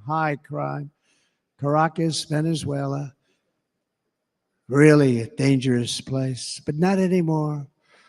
Because in Venezuela, crime is down 72%. In fact, if they would ever win this election, I hate to even say that, we will have our next Republican convention in Venezuela because it will be safe. Our cities will be so unsafe, we will not be able to have it there. In El Salvador, murders are down by 70%. Why are they down? Now, he would have you convinced that because he's trained murderers to be wonderful people. No.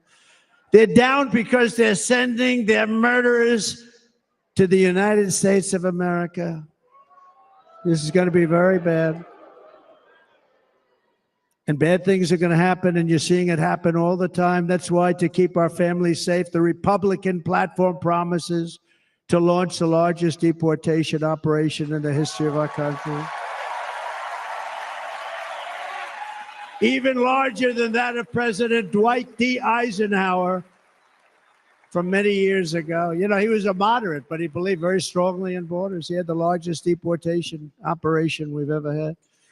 Just recently, I spoke to the grieving mother of Jocelyn Nungary, a wonderful woman, a precious 12-year-old girl from Houston who last month was tied up, assaulted, and strangled to death after walking to the convenience store just a block away from her house.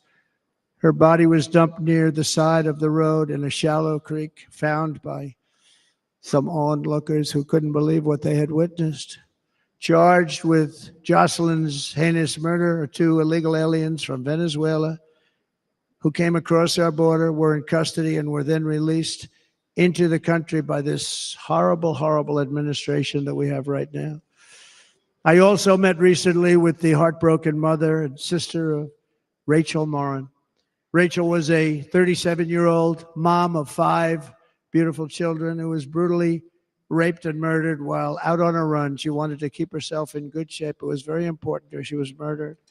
The monster responsible first killed another woman in El Salvador before he was led into America by the White House. This White House let them in. He then attacked a 9-year-old girl and her mother in a home invasion in Los Angeles before murdering Rachel in Maryland. Traveled all throughout the country, doing tremendous damage. Rachel's mother will never be the same. I spent time with her. She will never be the same. I've also met with the wonderful family of Laken Riley, the brilliant 22-year-old nursing student. She was so proud of being first in her class, who was out for a jog on the campus of the University of Georgia when she was assaulted, beaten, and horrifically killed. Yet another American life was stolen by a criminal alien set free by this administration. And these were incredible people we're talking about. These were incredible people who died. Tonight, America, this is my vow. I will not let these killers and criminals into our country.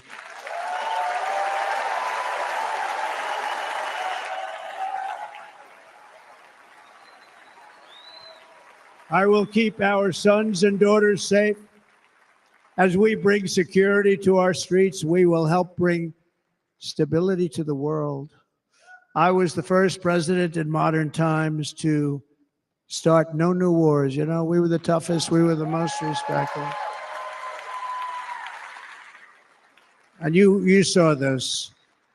Hungry, strong country, run by a very powerful, tough leader. He's a tough guy. Press doesn't like him because he's tough. And he came out recently. They were asking him at an interview, the whole world is exploding. What's happening? What's going on? Viktor Orban, Prime Minister of Hungary, very tough man. He said, I don't want people coming into my country and blowing up our shopping centers and killing people. But they said to him, tell us what's going wrong, what's happening, what is it? He said, there's only one way you're going to solve it. You got to bring President Trump back to the United States because he kept everybody at bay. He used a word I wouldn't use because I can't use that word. Because you'd say it was braggadocious. The press would say he was a braggart. I'm not a braggart. But Viktor Orban said it. He said Russia was afraid of him. China was afraid of him. Everybody was afraid of him. Nothing was going to happen. The whole world was at peace. And now the world is blowing up around us. All of these things that you read about were not going to happen. Under President Bush, Russia invaded Georgia. Under President Obama, Russia took Crimea. Under the current administration, Russia is after all of Ukraine. Under President Trump, Russia took nothing.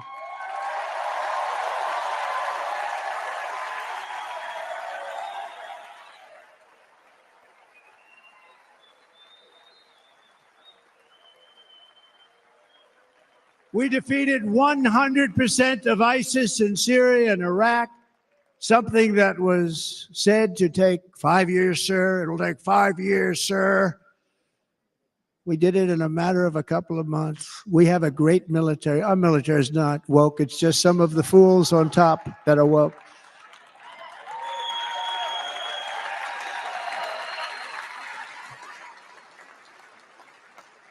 I got along very well. North Korea, Kim Jong-un, I got along very well with him. The press hated when I said that. How could you get along with him? Well, you know, it's nice to get along with somebody who has a lot of nuclear weapons or otherwise, isn't it?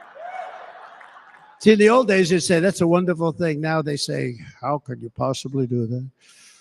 But no, I got along with them, and we stopped the missile launches from North Korea. Now North Korea is acting up again, but when we get back, I get along with them. He'd like to see me back, too. I think he misses me, if you want to know the truth.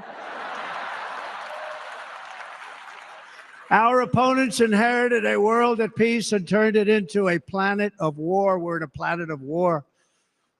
Look at that attack on Israel. Look at what's happening with Ukraine.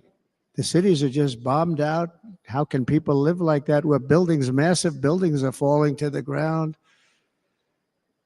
It began to unravel with the disastrous withdrawal from Afghanistan, the worst humiliation in the history of our country. We have never had a humiliation like that. 13 heroic U.S. service members were tragically and needlessly killed. 45 others were horrifically wounded. Nobody ever talks about them. No arms, no legs, face explosions, horrifically wounded. And by the way, we have a man in this room who's running for the U.S. Senate from a great state, Nevada, named Sam Brown, who paid the ultimate price. Thank you, Sam. Thank you, Sam. Thank you. He paid the biggest price probably ever paid by anybody that is running for office, and I think he's going to do great.